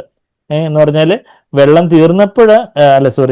വീഞ്ഞ് തീർന്നപ്പം, പഴയ വീഞ്ഞ് തീർത്തപ്പം കർത്താവ് വെള്ളത്തെ വീഞ്ഞാക്കി മാറ്റിയ കാര്യം നമ്മളവിടെ വായിക്കുന്നുണ്ടെന്ന് പറഞ്ഞാല് നമ്മളുടെ സ്വയശക്തിയിലുള്ള നമ്മുടെ സ്വയപ്രയത്നത്തിലുള്ള സകലതും ഒക്കെ ഒരു നെല്ലിപ്പലകയിൽ റോക്ക് ബോട്ടത്തിൽ എത്തുമ്പോഴാണ് പരിശുദ്ധാത്മാവ് അവിടുത്തെ പുതുവീഞ്ഞാകുന്ന പരിശുദ്ധാത്മാവിന്റെ ശക്തി കൊണ്ട് നമ്മളെ നിറയ്ക്കുന്നതെന്നുള്ള ഒരു അങ്ങനെയൊക്കെയുള്ള പല പാഠങ്ങളൊക്കെ ആ ഓരോ അത്ഭുതത്തിൽ നിന്ന് ഇപ്പൊ അഞ്ചപ്പം കൊണ്ട് 5000 പേര് പോഷിപ്പിക്കുന്ന അത്ഭുതങ്ങൾ, അങ്ങനെ ഓരോ അത്ഭുതങ്ങൾ സാഗ്ബറിന്റെ ഒരു സെർമൺ സീരീസില് ഈ ഒരു യോഹന്നാന്റെ സുവിശേഷത്തിലെ അത്ഭുതങ്ങളെ കുറിച്ചുള്ള എനിക്ക് തോന്നുന്നു 7-8 അത്ഭുതങ്ങളെ കുറിച്ച് പറയുന്ന ആ ഒരു സീരീസിന് ബ്രദർ ഇങ്ങനെ അതിന്റെ ടൈറ്റില് എന്റെ ഓർമ്മ ശരിയാണെങ്കിൽ എന്താണ് പറയുന്നത്, there is no problem that Jesus cannot solve. കർത്താവിന് പരിഹരിക്കാൻ പറ്റാത്തതായിട്ടുള്ള പ്രശ്നങ്ങളൊന്നുമില്ല, Jesus solves our every problem, something like that. അങ്ങനെ എന്തോ ആണ് ബ്രദർ അതിന്റെ ടൈറ്റിലായിട്ട് ഇട്ടേക്കുന്നത് എന്നുള്ള കാര്യം ബ്രദർ തന്നെ പിന്നീട് വേറൊരിടത്തും എടുത്ത് പറയുന്നതൊക്കെ കേട്ടതൊക്കെ എനിക്ക് ഓർമ്മയുണ്ട്. അപ്പൊ ഞാൻ പറഞ്ഞതെന്ന് വെച്ചാൽ നമ്മൾ ഈ ഓരോ അത്ഭുതങ്ങൾ എന്ന് പറഞ്ഞാൽ നമ്മുടെ ജീവിതത്തിൽ ഇപ്പം ചിലപ്പോൾ നമുക്ക് പഠിത്തത്തിന്റെ കാര്യത്തിലായിരിക്കും ഒരു പ്രയാസമുള്ളത്, ചിലപ്പോൾ നമുക്ക് ജോലി സംബന്ധമായിട്ടുള്ള കാര്യത്തിലായിരിക്കും, ചിലപ്പോൾ വീട് നമ്പറിന്റെ കാര്യത്തിലായിരിക്കും, ചിലപ്പോൾ വീട് പണി തീരാത്തിന്റെ കാര്യത്തിലായിരിക്കും, ചിലപ്പം മക്കളുടെ ഭാവിയെക്കുറിച്ചുള്ള കാര്യങ്ങളായിരിക്കും, മക്കളുടെ രോഗത്തെക്കുറിച്ചുള്ള കാര്യങ്ങളായിരിക്കും, വേറെ പലതരത്തിലുള്ള കാര്യങ്ങൾ, പലതരത്തിലുള്ള പല പ്രതിസന്ധികളോ ചില ചോദ്യചിഹ്നങ്ങളോ ഒക്കെ നമ്മുടെ ജീവിതത്തിൽ വരുമ്പം there is no problem in the world that Jesus cannot solve. അപ്പൊ അത് അടയാളങ്ങളുടെ ആരംഭം. കർത്താവ് ഒരു ആദ്യത്തെ അടയാളമായിട്ട് അത് ചെയ്തു. പിന്നെ ഇപ്പം ഇത് മാത്രമല്ല, നമ്മൾ തിരിച്ച് യോഹന്നാൻ 20-ാം അധ്യായത്തിന്റെ 30-ാമത്തെ വാക്യത്തിലേക്ക് വരുമ്പോൾ ഈ പുസ്തകത്തിൽ എഴുതിയിരിക്കുന്നതല്ല, അത് പുസ്തകത്തിൽ എന്ന് പറയുമ്പോൾ അവിടെ യോഹന്നാന്റെ സുവിശേഷം ഒരു ചെറു പുസ്തകം പോലെ എഴുതിയേക്കുന്നത്. അപ്പൊ ഈ പുസ്തകത്തിൽ എഴുതിയിട്ടുള്ളതല്ലാത്ത അനേക അത്ഭുതങ്ങളും കർത്താവ് ചെയ്തിട്ടുണ്ട്. ഇത് എന്തിനു വേണ്ടി ചെയ്യുന്നത്? കർത്താവ് ഒരു മജീഷ്യനെ പോലെ കുറെ മാജിക് ചെപ്പടി വിദ്യകളൊക്കെ കാണിച്ച് ആൾക്കാരെ രസിപ്പിക്കാൻ വേണ്ടിയാണോ? അല്ല. അത് നമ്മളിവിടെ വായിക്കുന്നത് ശിഷ്യന്മാർക്ക് കാണുകയും ചെയ്തു. 31-ാമത്തെ വാക്യം 31, അതായത് യോഹന്നാൻ 20-ന്റെ 31-ാമത്തെ വാക്യം, എന്നാൽ യേശു ദൈവപുത്രനായ ക്രിസ്തു എന്ന് നിങ്ങൾ വിശ്വസിക്കേണ്ടതിനും വിശ്വസിച്ചിട്ട് അവന്റെ നാമത്തിൽ നിങ്ങൾക്ക് ജീവൻ ഉണ്ടാകേണ്ടതിനും ഇത് എഴുതിയിരിക്കുന്നു. അപ്പം എന്തിനു വേണ്ടിയാ തിരുവെഴുത്തുകൾ? എന്തിനു വേണ്ടിയാന്ന് വെച്ചാൽ നാം കർത്താവിനെ വിശ്വസിക്കാൻ. ശരിയാണ്, നമ്മൾ നോക്കുമ്പോൾ ഞാൻ കർത്താവിനെ വിശ്വസിക്കുന്നുണ്ട്, ഞാൻ രക്ഷിക്കപ്പെട്ടു, നിത്യജീവൻ എനിക്കുണ്ട്. എന്നാൽ നമ്മൾ അവിടെ അങ്ങ് നിൽക്കേണ്ട ആൾക്കാരല്ല, മറിച്ച് കർത്താവെ എന്റെ വിശ്വാസത്തിൽ ഞാൻ ഓരോ തവണയും ഈ തിരുവെഴുത്ത് വായിക്കുമ്പോൾ എങ്ങനെ വിശ്വാസം വരുന്നത്? വിശ്വാസം കേൾവിയാലും, കേൾവി ക്രിസ്തുവിന്റെ വചനത്താലും വരുന്നു എന്ന് നമ്മൾ എവിടെ വായിക്കുന്നേ? Faith comes by hearing and hearing by the word of Christ എന്ന് റോമൻസ് 10-ാം അധ്യായത്തിന്റെ 17-ാമത്തെ വാക്യത്തിൽ നമ്മൾ വായിക്കുന്നുണ്ട്. ഫെയ്ത്ത് കംസ് ബൈ ഹിയറിംഗ്, അതായത് വിശ്വാസം കേൾവിയാലും, കേൾവി ക്രിസ്തുവിന്റെ വചനത്താലും. അതായത് യേശുവിന്റെ വചനങ്ങൾ, കർത്താവിന്റെ വചനങ്ങൾ നമ്മൾ കേൾക്കുമ്പോഴാണ് കർത്താവിന്റെ വചനത്തിൽ നിന്ന് ഒരു പരിശുദ്ധാത്മാവിന്റെ പകർച്ച അവിടെ ഉണ്ട്. കർത്താവിന്റെ ശബ്ദത്തിന് പെരുവെള്ളത്തിന്റെ ഇരച്ചിലാണെന്ന്, കർത്താവിന്റെ ശബ്ദം പെരുവെള്ളത്തിന്റെ ഇരച്ചിൽ പോലെയാണെന്ന് നമ്മൾ 1-2 ആഴ്ച മുമ്പ് കണ്ടായിരുന്നു. ഇവിടെ വെളിപ്പാട് 1-ാം അധ്യായത്തിന് 15-ാമത്തെ വാക്യത്തിൽ revelation 1:15 his voice is like sound of many waters. കർത്താവിന്റെ ശബ്ദത്തിൽ പെരുവെള്ളത്തിന് ഇരച്ചിലുണ്ട്. അപ്പോൾ കർത്താവിനെ നമ്മൾ കേൾക്കുമ്പോൾ അത് പരിശുദ്ധാത്മാവിന്റെ ഒരു പകർച്ചയാണ് നമ്മളിലേക്ക്. നമ്മൾ ഒരു സാഹചര്യത്തിൽ ചില പ്രയാസമുള്ള, നമുക്ക് നിരാശപ്പെടാവുന്ന അല്ലെങ്കിൽ ആകുലപ്പെടാവുന്ന, അല്ലെങ്കിൽ ചിലപ്പോൾ ക്ഷമിക്കാൻ പ്രയാസമുള്ള, കൈപ്പായിട്ടിരിക്കാൻ സാധ്യതയുള്ള ചില സാഹചര്യത്തിലൂടെ നമ്മൾ കടന്നു പോകുമ്പം അവിടെ നമ്മളെ തന്നെ താഴ്ത്തി കർത്താവെ അവിടുത്തെ ശബ്ദം അവിടുന്ന് എന്നോട് സംസാരിക്കണമെന്ന് കർത്താവിനോട് പറയുമ്പം കർത്താവ് നമ്മളെ ഓർപ്പിക്കുന്ന ചില വാക്യങ്ങളായിരിക്കും, കർത്താവ് നമ്മളുടെ ഹൃദയത്തിലൂടെ സംസാരിക്കുന്ന ചില കാര്യങ്ങളായിരിക്കും. അപ്പം അവിടെ ഒരു പരിശുദ്ധാത്മാവിന്റെ പകർച്ച, കർത്താവിന്റെ ശബ്ദത്തെ നമ്മൾ കേൾക്കുമ്പം വെളിപാട് 1:15 his voices like sound of many waters, അവിടെ പരിശുദ്ധാത്മാവിന്റെ പകർച്ച ഉള്ളതാണ് കർത്താവിന്റെ ശബ്ദം. കർത്താവിന്റെ ശബ്ദത്തെ ഞാൻ കേൾക്കുമ്പോൾ ആ പരിശുദ്ധാത്മാവിന്റെ ഫലം എന്താ? വിശ്വാസം. നമ്മളിപ്പോൾ കണ്ടു ഗലാത്യർ 5:23, 22, 23. അപ്പൊ ആ പരിശുദ്ധാത്മാവിനെ നമ്മൾ കേൾക്കുമ്പോൾ, കർത്താവിന്റെ ശബ്ദം കേൾക്കുമ്പോൾ പരിശുദ്ധാത്മാവിന്റെ പകർച്ച ഉണ്ടാകുന്ന ആ പരിശുദ്ധാത്മാവിന്റെ നിറവിലൂടെ, പകർച്ചയിലൂടെ നമുക്ക് വിശ്വാസത്തിന്റെ ഒരു കുറച്ചുകൂടി ഒരു അളവ് പങ്കിട്ട് തരപ്പെടുന്നു എന്ന് പറഞ്ഞാൽ നമുക്ക് കുറച്ചുകൂടെ വിശ്വസിക്കാൻ പറ്റുന്നു. അതാണ് നമ്മളിവിടെ എഴുതിയിരിക്കുന്നത്. നമ്മൾ തിരുവെഴുത്ത് എല്ലാ ദിവസവും നമ്മൾ വചനം വായിക്കണം, ധ്യാനിക്കണം എന്നൊക്കെ പറയുന്നതിന്റെ കാരണം എന്താ? നമ്മൾ അതാ 31 വാക്യം, അതായത് യോഹന്നാന്റെ സുവിശേഷം 20 അധ്യായത്തിന്റെ 31 വാക്യത്തിൽ, എന്നാൽ യേശു ദൈവപുത്രനായ ക്രിസ്തു എന്ന് പറഞ്ഞാൽ അഭിഷേകം ചെയ്യപ്പെട്ടവൻ, അയക്കപ്പെട്ടവൻ. ക്രിസ്തു എന്ന് പറഞ്ഞാൽ ക്രിസ്റ്റോസ് എന്ന് പറഞ്ഞാൽ വൺ ഹു ഈസ് അനോയിന്റഡ്, അഭിഷേകം ചെയ്യപ്പെട്ട. അത് ഗ്രീക്ക് പദമാണ് ക്രിസ്റ്റോസ്. അതിന്റെ എബ്രായ പദം എന്താണ്? മെസ്സയ. അത് നമ്മൾ ഇത് യോഹന്നാന്റെ സുവിശേഷത്തിൽ അത് വായിച്ചായിരുന്നു. കഴിഞ്ഞ പ്രാവശ്യം നമ്മൾ കണ്ടു. യോഹന്നാൻ 1:40 വാക്യത്തിൽ അതുണ്ട് അല്ലെ, 41 വാക്യത്തിൽ. യോഹന്നാൻ 1:41 അവൻ തന്റെ സഹോദരനായ ശിമോനെ ആദ്യം കണ്ട് അവനോട് ഞങ്ങൾ മെസ്സിഹേ എന്ന് വെച്ചാൽ ക്രിസ്തുവെ കണ്ടെത്തിയിരിക്കുന്നു. മെസ്സിഹ എന്നുള്ളത് അത് എബ്രായ പദമാണെങ്കിൽ ക്രിസ്തു എന്നുള്ളത് ഗ്രീക്ക് പദമാണ്. അപ്പം ആ ദൈവപുത്രനായ ക്രിസ്തുവാണ് ദൈവം ഒരു അഭിഷിക്തനെ ഇസ്രായേലിന്റെ മോചനത്തിനായിട്ട് അയക്കും എന്നുള്ളൊരു കാര്യമാണ് പഴയ നിയമത്തിലുടനീളം മെസ്സിഹയെ കുറിച്ചുള്ള പ്രവചനങ്ങൾ നമ്മൾ വായിക്കുന്നത്. അപ്പൊ ആ ദൈവപുത്രൻ എന്ന് പറയുമ്പോൾ ദൈവത്തോട് സമനായവൻ എന്നുള്ള അർത്ഥത്തില, ദൈവപുത്രൻ എന്നുള്ള ദൈവത്തിൽ നിന്ന് ഉത്ഭവിച്ചവൻ എന്നുള്ള അർത്ഥത്തിലല്ല. ഇപ്പം യഹോവ സാക്ഷികളെ പോലുള്ള ദുരുപദേശക്കാർ പറയും യേശു ഒരു സൃഷ്ടിയാണ് എന്നുള്ള രീതിയിലൊക്കെ ദുരുപദേശം പറയുന്ന ആൾക്കാരുണ്ട്. എന്നാൽ യഥാർത്ഥത്തിൽ വചനത്തിലെ സൺ ഓഫ് ഗോഡ് എന്നുള്ള വാക്കുകൊണ്ട് ഉദ്ദേശിക്കുന്നത് ദൈവത്തിന് സമനായവൻ, ദൈവപുത്രൻ എന്നുള്ള ആ ദൈവത്തിന് സമനായവൻ, ആ പിതാവായ ദൈവത്തിന് സമനായ വചനമാകുന്ന ക്രിസ്തു, ആ ക്രിസ്തു, ആ ദൈവപുത്രനായ ക്രിസ്തു. എന്നാൽ ഈ യേശു, ഈ അടയാളങ്ങളെല്ലാം ചെയ്ത യേശു, അത് നമ്മൾ യോഹന്നാൻ 20 അധ്യായത്തിന്റെ അവസാനത്തെ വാക്യം 31 വാക്യം, എന്നാൽ യേശു ദൈവപുത്രനായ ക്രിസ്തു എന്ന് നിങ്ങൾ വിശ്വസിക്കേണ്ടതിനും. നമ്മളുടെ ജീവിതത്തിൽ ആ ഒരു പല സാഹചര്യങ്ങൾ നമ്മൾ തിരുവെഴുത്തുകൾ ഓരോ ദിവസവും വായിക്കുമ്പോൾ, തിരുവെഴുത്തിലൂടെ കർത്താവിന്റെ ശബ്ദം നമ്മൾ കേൾക്കുമ്പോൾ നമുക്ക് അധികമായിട്ട് കർത്താവിനെ വിശ്വസിക്കാൻ സാധിക്കുന്നു. പല സാഹചര്യങ്ങളിലൂടെ നമ്മൾ പോകുമ്പോഴും ദൈവം പല വചനങ്ങളൊക്കെ ആയിരിക്കും നമ്മളെ ഓർപ്പിച്ച് നമ്മളെ വിശ്വാസത്തിൽ ബലപ്പെടുത്തുന്നത്. കർത്താവിന് കഴിയാത്തതായിട്ട് എന്തെങ്കിലും ഉണ്ടോ എന്നുള്ളൊരു വാക്യമായിരുന്നു ഞാൻ സ്റ്റാറ്റസ് ആയിട്ട് ഇട്ടേ. യെരമ്യാവ് 32:27 വാക്യം. അത് നമുക്ക് ആ വാക്യം ഒന്ന് എടുക്കണം. യെരമ്യാവ് 32 അത് 27 വാക്യം. യെരമ്യാവ് 32:27 എങ്ങനെങ്കിലും ആരുടെയെങ്കിലും വയസ്സായിട്ടോ എങ്ങനെയെങ്കിലൊക്കെ ആലോചിച്ച് വെച്ച് 32:27 റെഫറൻസ് ഓർക്കാൻ വേണ്ടി. യെരമ്യാവ് 29 എന്ന് പറയുമ്പോൾ നമുക്ക് എല്ലാവർക്കും അറിയാം, ശുഭഭാവിയെ കുറിച്ച് പറയുന്ന 29:11. അപ്പൊ അതൊക്കെ കഴിഞ്ഞ് 32:27 വാക്യം, ഞാൻ സകല ജഡത്തിന്റെയും ദൈവമായ യഹോവയാകുന്നു, എനിക്ക് കഴിയാത്ത വല്ല കാര്യവും ഉണ്ടോ? ദൈവത്തിന് കഴിയാത്തതായിട്ടുള്ള എന്തെങ്കിലും ഉണ്ടോ? Is the anything too difficult for me? ഇല്ല. ജീസസിന് ഡിഫിക്കൽട്ട് ആയിട്ട് എന്തെങ്കിലും ഉണ്ടോ? ഇല്ല. എല്ലാം ജീസസിന് സാധിക്കും. ഈ പ്രപഞ്ചത്തില് രണ്ടു പേർക്ക് എല്ലാം സാധിക്കുന്നത്. നമ്മള് 2 ആഴ്ച മുമ്പ് പറഞ്ഞു. ആരൊക്കെയാ? ഒന്ന്, ദൈവത്തിന് എല്ലാം സാധിക്കുമെന്ന് എവിടെ പറയുന്നേ? മർക്കോസിന്റെ സുവിശേഷത്തില് അതിന്റെ 9 അധ്യായത്തിൽ നമ്മൾ കണ്ട വാക്യങ്ങൾ വീണ്ടും വീണ്ടും കാണുന്നതുകൊണ്ട് ആർക്കും മുഷിവില്ലെന്ന് ഞാൻ വിശ്വസിക്കുന്നു. ചിലർക്കത് ആദ്യമായിട്ടായിരിക്കും. ഷോർട്ട് മെമ്മറിയൊക്കെ ഓർമ്മയൊക്കെ കുറച്ച് കുറവുള്ളവർക്ക് അയ്യോ അങ്ങനെ കണ്ടായിരുന്നു. നമ്മൾ മർക്കോസിന്റെ സുവിശേഷം 10 അധ്യായത്തില് ദൈവത്തിന് എല്ലാം സാധ്യമാണെന്ന് എവിടെ വായിച്ചത്? 10:27 വാക്യം. മർക്കോസിന്റെ സുവിശേഷം 10:27 for all things are possible with God. ഇപ്പൊ നമ്മൾ യെരമ്യാവ് 32:27.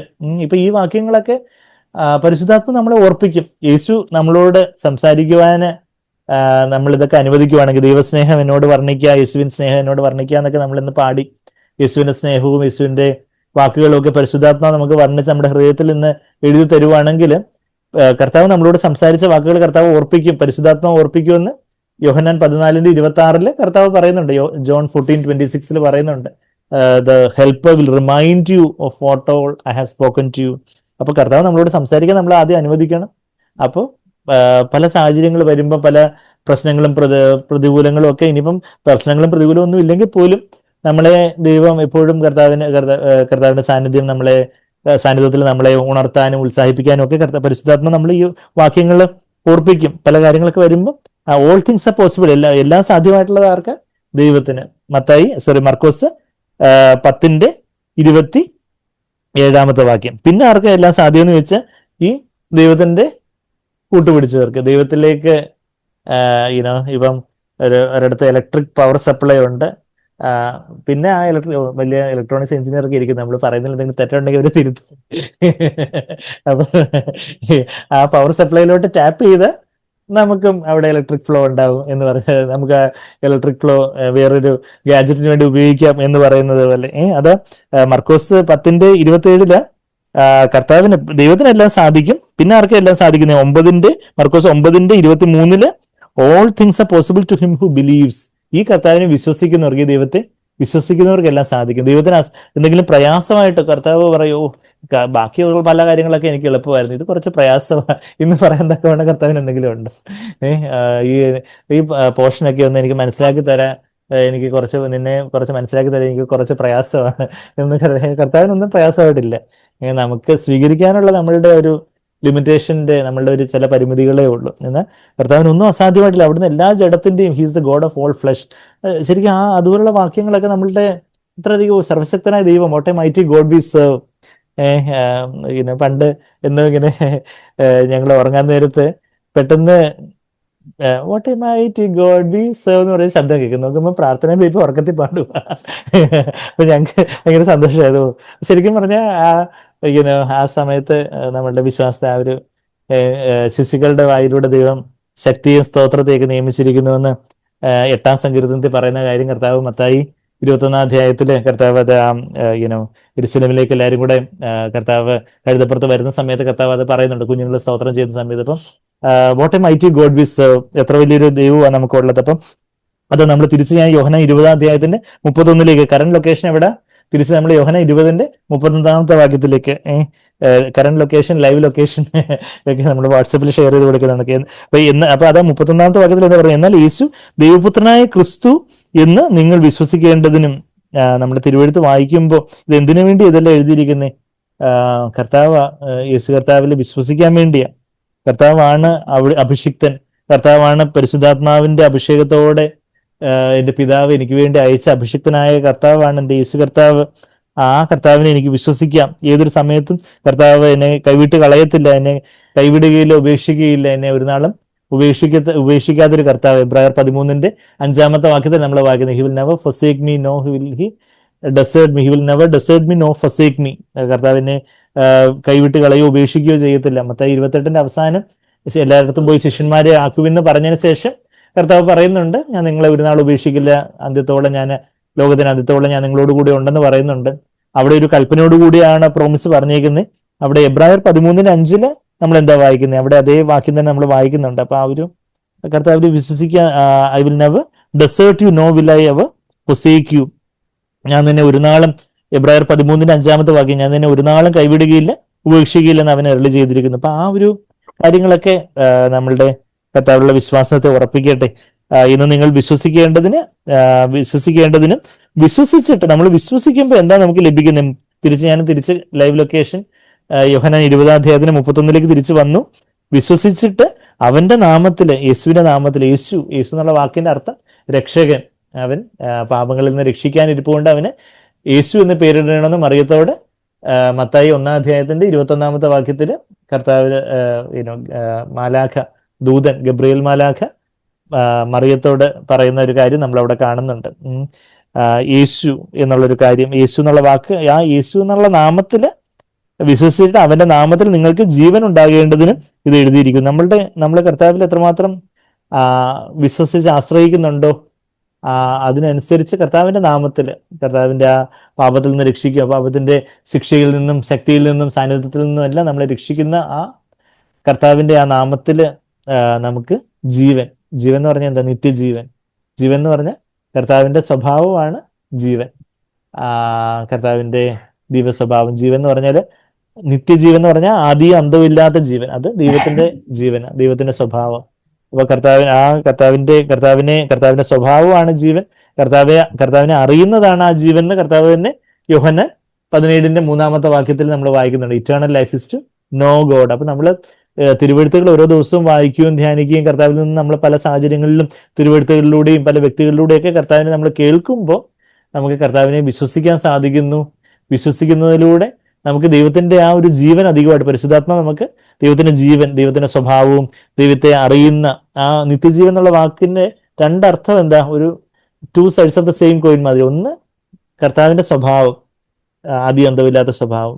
രണ്ടാമത്തെ എൻ്റെ other side of the coin എന്ന് പറഞ്ഞാൽ കർത്താവിനെ അറിയുന്നതാണ് നിത്യജീവൻ. ആ അറിയുന്നതിലൂടെയാണ് കർത്താവിന്റെ സ്വഭാവം നമുക്ക് കിട്ടുന്നത്. കർത്താവിന്റെ സ്വഭാവത്തിലൂടെ, സ്വഭാവത്തിനോട് നമ്മൾ അനുരൂപപ്പെടുമ്പോഴാണ് കർത്താവിനെ നമ്മൾ കൂടുതൽ അറിയുന്നത്. അതാ two sides of the same coin. നിത്യജീവൻ എന്നുള്ള വാക്കെന്ന് പറഞ്ഞാൽ എന്താ, കർത്താവിന്റെ സ്വഭാവം എന്നുള്ള അർത്ഥമുണ്ട്, കർത്താവിനെ അറിയുന്നതാണ് നിത്യജീവൻ എന്ന് കർത്താവ് പറയുന്നുണ്ട്. അത് രണ്ടും ഒരു നാണയത്തിന് രണ്ട് വശങ്ങളാണ്. കർത്താവിനെ അറിയുന്നതിലൂടെ കർത്താവിന്റെ സ്വഭാവം നമുക്ക് അധികമായിട്ട് കിട്ടുന്നത്, കർത്താവിന്റെ സ്വഭാവത്തോട് അനുരൂപപ്പെടുമ്പോൾ നമുക്ക് കർത്താവിനെ കൂടുതൽ ആഴത്തിൽ അറിയാൻ സാധിക്കുന്നത്. അപ്പം അങ്ങനെ ഓരോ സാഹചര്യങ്ങളിലും തിരുവഴുത്ത് ഇത് എന്തിനു വേണ്ടി എഴുതപ്പെട്ടിരിക്കുന്നത്, നമ്മൾ യോഹന്ന 20:31 ദൈവത്തിനെ ക്രിസ്തുവിന് നിങ്ങൾ വിശ്വസിക്കേണ്ടതിന്, വിശ്വസിച്ചിട്ട് കർത്താവിന്റെ നാമത്തിൽ നിങ്ങൾക്ക് ജീവൻ ഉണ്ടാകുവാൻ, ആ ഒരു ജീവൻ ഉണ്ടാകുവാൻ്റെ അധികം വീണ്ടും വീണ്ടും നമ്മൾ കർത്താവിന്റെ തിരുവഴുത്തിൽ നമ്മൾ വിശ്വസിക്കുമ്പോൾ ആ സമൃദ്ധമായ ജീവൻ വീണ്ടും വീണ്ടും ആ ജീവൻ നമ്മളിലേക്ക് വന്ന് ഏതൊരു സാഹചര്യത്തിലും വറ്റിപ്പോകാത്തതായിട്ട് ഒരു സമൃദ്ധമായ ജീവൻ ഉണ്ടാകാൻ തക്കവണ്ണം നമ്മളുടെ ഓരോ സാഹചര്യത്തിലും കർത്താവെ എൻ്റെ ഇഷ്ടം പോലെ വേണ്ട, അവിടുത്തെ ഇഷ്ടം പോലെ മതി എന്ന് പറഞ്ഞ് നമ്മളെ തന്നെ താഴ്ത്തി ഏൽപ്പിക്കുമ്പോൾ പരിശുദ്ധാത്മാവ്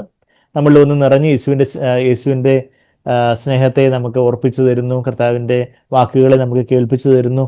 അങ്ങനെ കർത്താവിൻ്റെ ജീവൻ ഉണ്ടാകാനും സമൃദ്ധമായ ജീവൻ ഉണ്ടാകാനും വിശ്വസിക്കുവാനും സമൃദ്ധമായ ജീവൻ ഉണ്ടാകാനും ഒക്കെ കർത്താവ് നമ്മളെ സഹായിക്കുന്നു. അപ്പം അതുകൊണ്ട് പരിശുദ്ധാത്മാവ് നമുക്ക് ഈ തിരുവെഴുത്തുകളെ, പരിശുദ്ധാത്മാവ് ശ്വസിച്ച് ഈ തിരുവെഴുത്തുകൾ തന്നിട്ടുള്ളത് ഓരോ ദിവസവും നമ്മൾ തിരുവെഴുത്തുകൾ വായിച്ച് ധ്യാനിച്ച് അതിലൂടെ കർത്താവിൻ്റെ ശബ്ദം കേട്ട് അധികമായിട്ട് കർത്താവിനെ വിശ്വസിക്കുകയും അങ്ങനെ അധികമായിട്ട് കർത്താവിനെ അറിയുന്ന ജീവനിലേക്കും കർത്താവിൻ്റെ സ്വഭാവത്തിലേക്ക് അനുരൂപപ്പെടുവാനൊക്കെ ആയിട്ടാണ് ദൈവം നമുക്ക് ഈ തിരുവെഴുത്തുകൾ തന്നിട്ടുള്ളതെന്നുള്ള കാര്യം നമ്മൾ അതിൽ നിന്ന് ആ 30-31 വാക്യങ്ങളിൽ നമ്മൾ കണ്ട്. പിന്നെ 21 അധ്യായത്തിലേക്ക് വരുമ്പം അതിനുശേഷം അപ്പം ഈ കർത്താവ് പുനരുദ്ധാനം ചെയ്ത ഒരു ഞായറാഴ്ച, അതിന് 8 ദിവസത്തിന് ശേഷം പിന്നെ തോമസിനായിട്ട് കർത്താവ് വീണ്ടും അവർക്ക് പ്രത്യക്ഷപ്പെടുന്നു. പിന്നെ അതിനുശേഷം മൂന്നാമത്തെ ഒരു പ്രത്യക്ഷപ്പെടൽ നിന്നാണ് ഈ 21 അധ്യായത്തിൽ നമ്മൾ വായിക്കുന്നത്. 21 അധ്യായത്തിന് 14 വാക്യം വായിക്കുവാണെങ്കിൽ, യേശു മരിച്ചവരിൽ നിന്ന് ഉയർത്തെഴുന്നേറ്റ ശേഷം ഇങ്ങനെ 3-ാം പ്രാവശ്യം ശിഷ്യന്മാർക്ക് പ്രത്യക്ഷനായി. അപ്പൊ ഈ 3-ാം പ്രാവശ്യം എങ്ങനെ പ്രത്യക്ഷനായി നമുക്ക് എല്ലാവർക്കും അറിയാവുന്ന ഒരു സംഭവകഥയാണ്. സൺഡേ സ്കൂളിൽ തന്നെ നമ്മൾ ഒരുപക്ഷെ സൺഡേ സ്കൂളിൽ നമ്മളല്ല, നിങ്ങളൊക്കെ ഒരുപക്ഷെ സൺഡേ സ്കൂളിൽ പഠിച്ചാണ്. ഞാനൊക്കെ 17-ാമത്തെ വയസ്സ് രക്ഷിക്കപ്പെട്ട ആളായതുകൊണ്ട് കുറച്ചുകൂടെ കഴിഞ്ഞിട്ടാണ് ഇതൊക്കെ വായിച്ച് പഠിച്ചത്. അപ്പൊ യോഹന്ന 21 അധ്യായത്തിന്റെ 1-ാമത്തെ ഭാഗത്തിൽ അതിന്റെ ശേഷം, അതായത് ഈ 2-ാമത്തെ പ്രത്യക്ഷപ്പെടലിന് ശേഷം യേശു പിന്നെയും കർത്താവിന് പുനരുദ്ധാനം ചെയ്ത കർത്താവിന് അങ്ങ് വേണമെങ്കിൽ സ്വർഗ്ഗത്തിലൊക്കെ കയറിപ്പോയപ്പോലെ പിന്നെയും തോന്നിന് ഇവിടെ കറങ്ങി തൂങ്ങി നിൽക്കുന്നേ. എന്തിനാ കർത്താവ് കറങ്ങി തൂങ്ങി നിൽക്കുന്നതെന്ന് വെച്ചാൽ നമ്മളുടെ ഉറക്കമൊക്കെ മാറ്റി നമ്മൾ വളരെ ഉത്സാഹമുള്ളവരായിട്ട് വിശ്വാസത്തിൽ ബലപ്പെടുവാൻ വേണ്ടിയാണ്. അപ്പൊ അതുകൊണ്ട് കർത്താവ് പിന്നെയും 40ഓളം പുനരുദ്ധാനം ചെയ്തതിന് ശേഷം കർത്താവ് 40ഓളം ദിവസം കർത്താവ് അവിടെ he stayed around to strengthen the disciples. കർത്താവിന്റെ ശിഷ്യന്മാരെ ബലപ്പെടുത്താനായിട്ട് കർത്താവ് നിന്നു. അപ്പൊ അങ്ങനെ 3-ാമത്തെ പ്രാവശ്യം യേശു പിന്നെയും എന്നുള്ള വാക്ക് അത് നമ്മളെ ഹൃദയത്തെ സ്പർശിക്കേണ്ട ഒരു കാര്യമല്ലേ. പിന്നെയും പിന്നെയും കർത്താവ് ശരിയാണ്, അവർക്ക് പ്രത്യക്ഷപ്പെട്ടു. വേണമെങ്കിൽ ദൂതന്മാർക്ക് കർത്താവിനോട് ചോദിക്കുക, നീ കർത്താവ് അവിടുന്ന് ഈ ശിഷ്യന്മാർക്കല്ലേ മുമ്പേയും പ്രത്യക്ഷപ്പെട്ട്, പിന്നെ അവര് വള്ളവും വലയൊക്കെ എടുക്കാൻ വേണ്ടി പിന്നെയും പിന്മാറി പോയിരിക്കുന്നു, പിന്നെയും അവരുടെ പിന്നാലെ പോവുകയാണോ എന്ന് ചോദിച്ചാൽ കർത്താവ് പറയാ, എന്റെ ശിഷ്യന്മാർ അങ്ങനെയൊക്കെയാണ്, എന്നാലും അവരെ ഞാൻ ഉറപ്പിക്കും, അവര് പിന്നെ മാറി മനംതിരിഞ്ഞ് വരും, എനിക്ക് അവരെ കുറിച്ച് പ്രതീക്ഷയുണ്ട്, അവർ അത്ര പോക്ക് കേസൊന്നും അല്ല എന്ന് ദൈവം നമ്മളെ കുറിച്ച് വീണ്ടും വീണ്ടും കർത്താവ് നമുക്ക് വേണ്ടി പക്ഷപാതം ചെയ്യുന്നുവെന്ന്, നമ്മളെ എന്നേക്കും പക്ഷപാതം ചെയ്യാനായിട്ട് ജീവിക്കുന്നുവെന്ന് എബ്രായർ 7:25 നമ്മൾ വായിക്കുന്നുണ്ട്. He intercedes for me. അപ്പം ഓരോ സമയത്ത് നമ്മളുടെ വീഴ്ചകളും താഴ്ചകളും ഒക്കെ നമ്മളുടെ പല ശീതോഷ്ണാവസ്ഥയോ ചില നമ്മളുടെ ചില കംപ്ലേസൻസി, ഒരു എന്താ പറഞ്ഞത് ഉള്ളതിലൊക്കെ ഒരു തൃപ്തിപ്പെട്ട് ഒരു അത്രയ്ക്ക് മതി എന്നുള്ള ഒരു ശീതോഷ്ണാവസ്ഥയിലൊക്കെ വീണ്ടും വീണ്ടും നമ്മളെ കത്തിജ്വലിപ്പിക്കാനായിട്ട് പുകയുന്ന തിരി കെടുത്തിക്കളയാതെ, ചതഞ്ഞ ഓട ഉടച്ചു കളയാതെ, ചതഞ്ഞ ഓട തള്ളിക്കളയാതെ ഉള്ള ആ ഒരു കർത്താവിന്റെ ആ ഒരു സ്നേഹം. അപ്പൊ അത് പിന്നെയും അതിനുശേഷം യേശു പിന്നെയും തിബരിയാസ് കടൽക്കര എന്ന് പറഞ്ഞാൽ ഈ ഗലീലി കടലിന്റെ വേറൊരു പേര് CF തിബരിയാസ് അല്ലെങ്കിൽ CF ഗലീലി, അവിടെ ഉള്ള ഒരു വലിയ ആഴമുള്ള ഒരു കടൽ. നമ്മള് യോഹന്നാൻ 6-ാം അധ്യായത്തിലൊക്കെ ഈ ഗലീലി കടലിന്റെ മേലാണ് കർത്താവ് നടന്നു വരുന്നതായിട്ടൊക്കെ നമ്മൾ കാണുന്നുള്ളത്. അവിടെ ആ ഗലീലി കടല് അത് ഒരുപാട് മലകളാൽ ചുറ്റപ്പെട്ട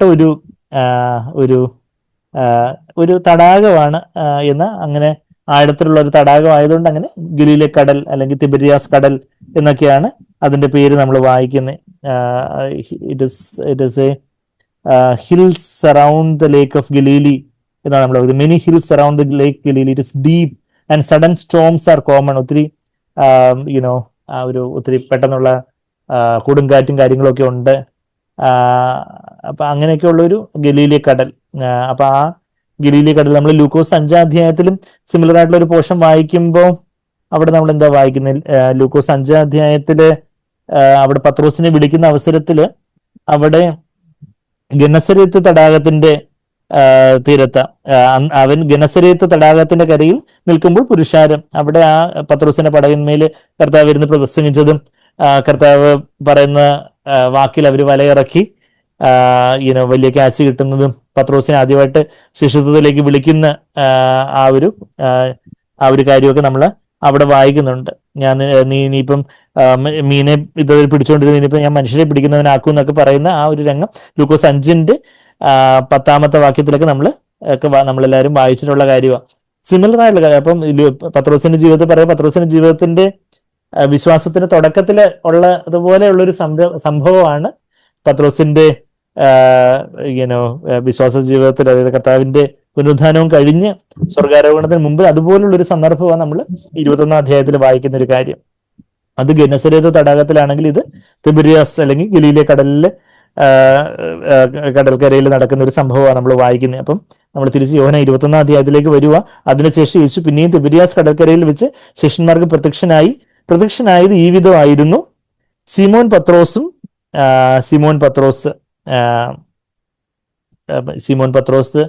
ഈ സിമോൻ പത്രോസ് 2 പേരെങ്ങനെ അവന് വന്നേ? നമുക്കറിയാം. ഇത് യോഹന്നാന്റെ സുവിശേഷം 1-ാം അധ്യായത്തിലേക്ക് പോവുകയാണെങ്കിൽ അവിടെ കർത്താവ് അവന് അതിന്റെ 42-ാമത്തെ വാക്യം നമ്മൾ വായിക്കുവാണെങ്കിൽ യോഹന്നാൻ 1-ാം അധ്യായത്തിന് 42 അവനെ യേശുവിന്റെ അടുക്കൽ കൊണ്ടുവന്നു. ആരാ കൊണ്ടുവന്നേ? അന്ത്രയോസ് കൊണ്ടുവന്നു. സഹോദരനായ അന്ത്രയോസ് കൊണ്ടുവരുന്ന കാര്യം നമ്മൾ അതിന്റെ തൊട്ട് മുമ്പ് 40-41 വായിക്കുന്നേ. അപ്പം അവനെ യേശുവിന്റെ അടുക്കൽ കൊണ്ടുവന്ന് യേശു അവനെ നോക്കി, നീ യോഹന്നാന്റെ പുത്രനായ സീമോൻ ആകുന്നു, നിനക്ക് കേഫ എന്ന് പേരാകും എന്ന് പറഞ്ഞു. അതിന് പത്രോസ് എന്നാകുന്നു. അപ്പോൾ അവന്റെ പേര് യഥാർത്ഥത്തില് സൈമൺ എന്നായിരുന്നു. അവന്റെ അച്ഛന്റെ പേര് യോഹന്നാൻ എന്ന് തന്നെയായിരുന്നു. അപ്പോൾ ആ കർത്താവ് കൊടുക്കുന്ന പേരാണ് കേഫാസ് അല്ലെങ്കിൽ കേഫ. അതിന്റെ ട്രാൻസ്ലേറ്റഡ് ആയിട്ടുള്ള പദമാണ് പീറ്റർ അല്ലെങ്കിൽ പത്രോസ് എന്നുള്ള വാക്ക്. ആ പത്രോസ് എന്നുള്ള വാക്കിന് ചെറിയ കല്ല് എന്നുള്ളൊരു അർത്ഥമാണ് ഉള്ളത്. അപ്പൊ പത്രോസിന്റെ ജീവിതത്തിൽ ഉടനീളം അവനിങ്ങനെ ചഞ്ചലിച്ച് പോകുന്നതായിട്ടാണ് നമ്മൾ ഈ സുവിശേഷങ്ങളിലൊക്കെ കാണുന്ന.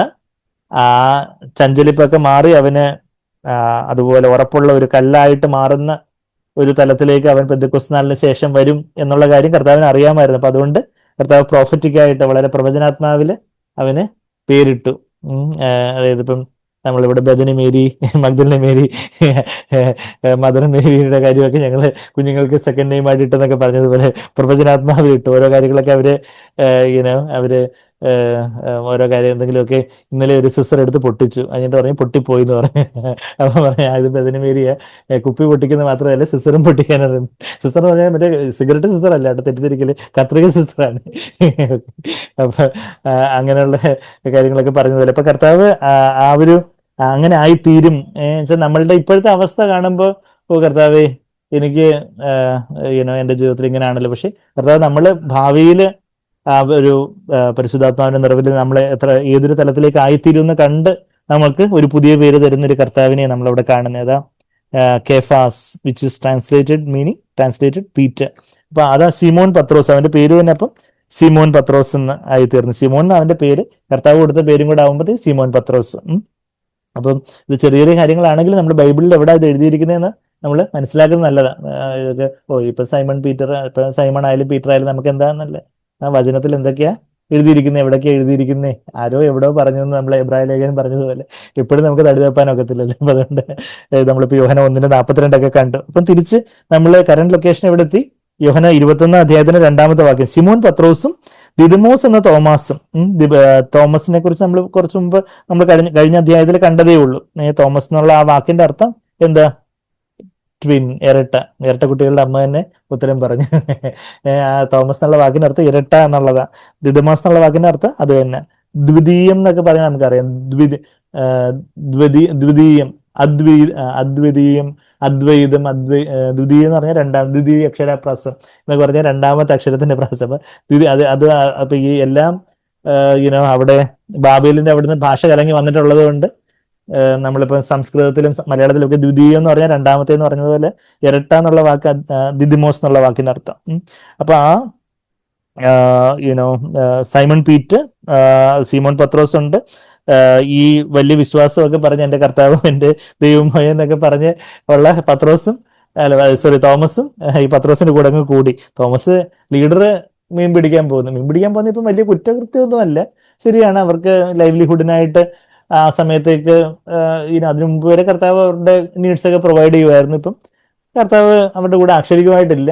അപ്പം പിന്നെ അവർക്ക് മീൻ പിടിക്കാൻ പോകുന്നതിൽ തെറ്റുണ്ടോ എന്ന് വെച്ചാൽ ഇല്ല. എന്നാൽ നമ്മളിവിടെ I will go and fish something എന്നുള്ളൊരു കാര്യമല്ല നമ്മൾ വായിക്കുന്നത്, മറിച്ച് ആ പത്രോസിന്റെ പറച്ചിൽ കേട്ട ഐ ആം ഗോയിങ് ഫിഷിങ് എന്ന് പറയുമ്പം മലയാളത്തിൽ ഞാൻ മീൻ പിടിക്കുവാൻ പോകുന്നു, ഇപ്പൊ ഇംഗ്ലീഷിലും ഐ എം ഗോയിങ് ഫിഷിംഗ് എന്ന് പറയുമ്പോൾ I am just going to fish something and come എന്നുള്ള അർത്ഥത്തിലല്ല, മറിച്ച് ഞാനിനിയിപ്പം ഈ പഴയ ഉദ്യോഗത്തിലോട്ടൊക്കെ പോവുകയാണ്.